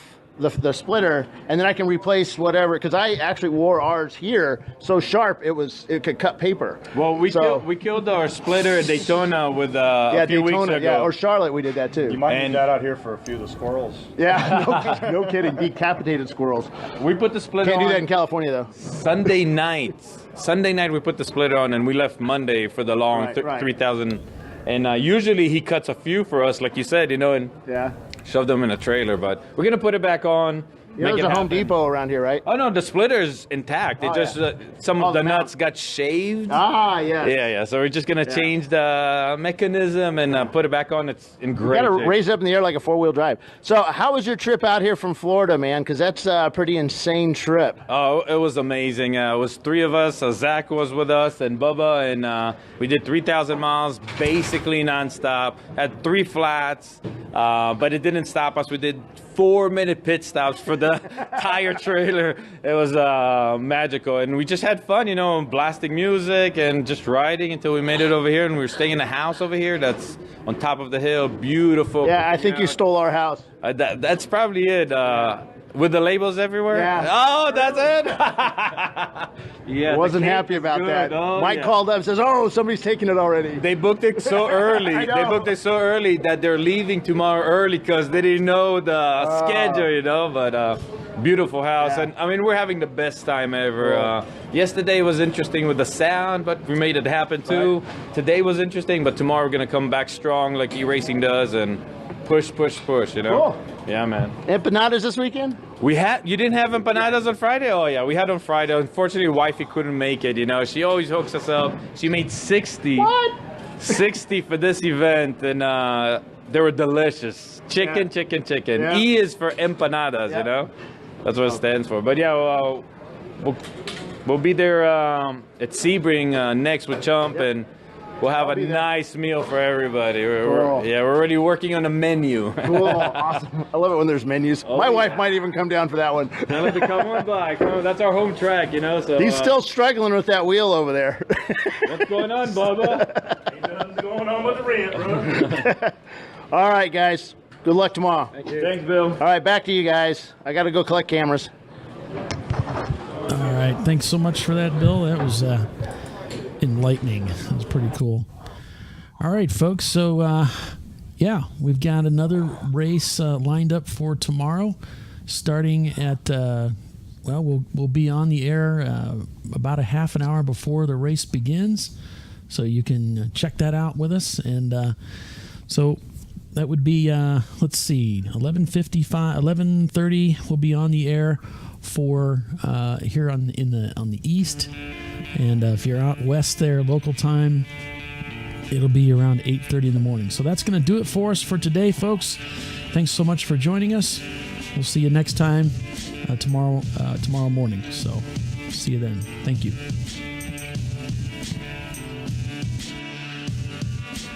I'll see you then. See you guys. Ciao.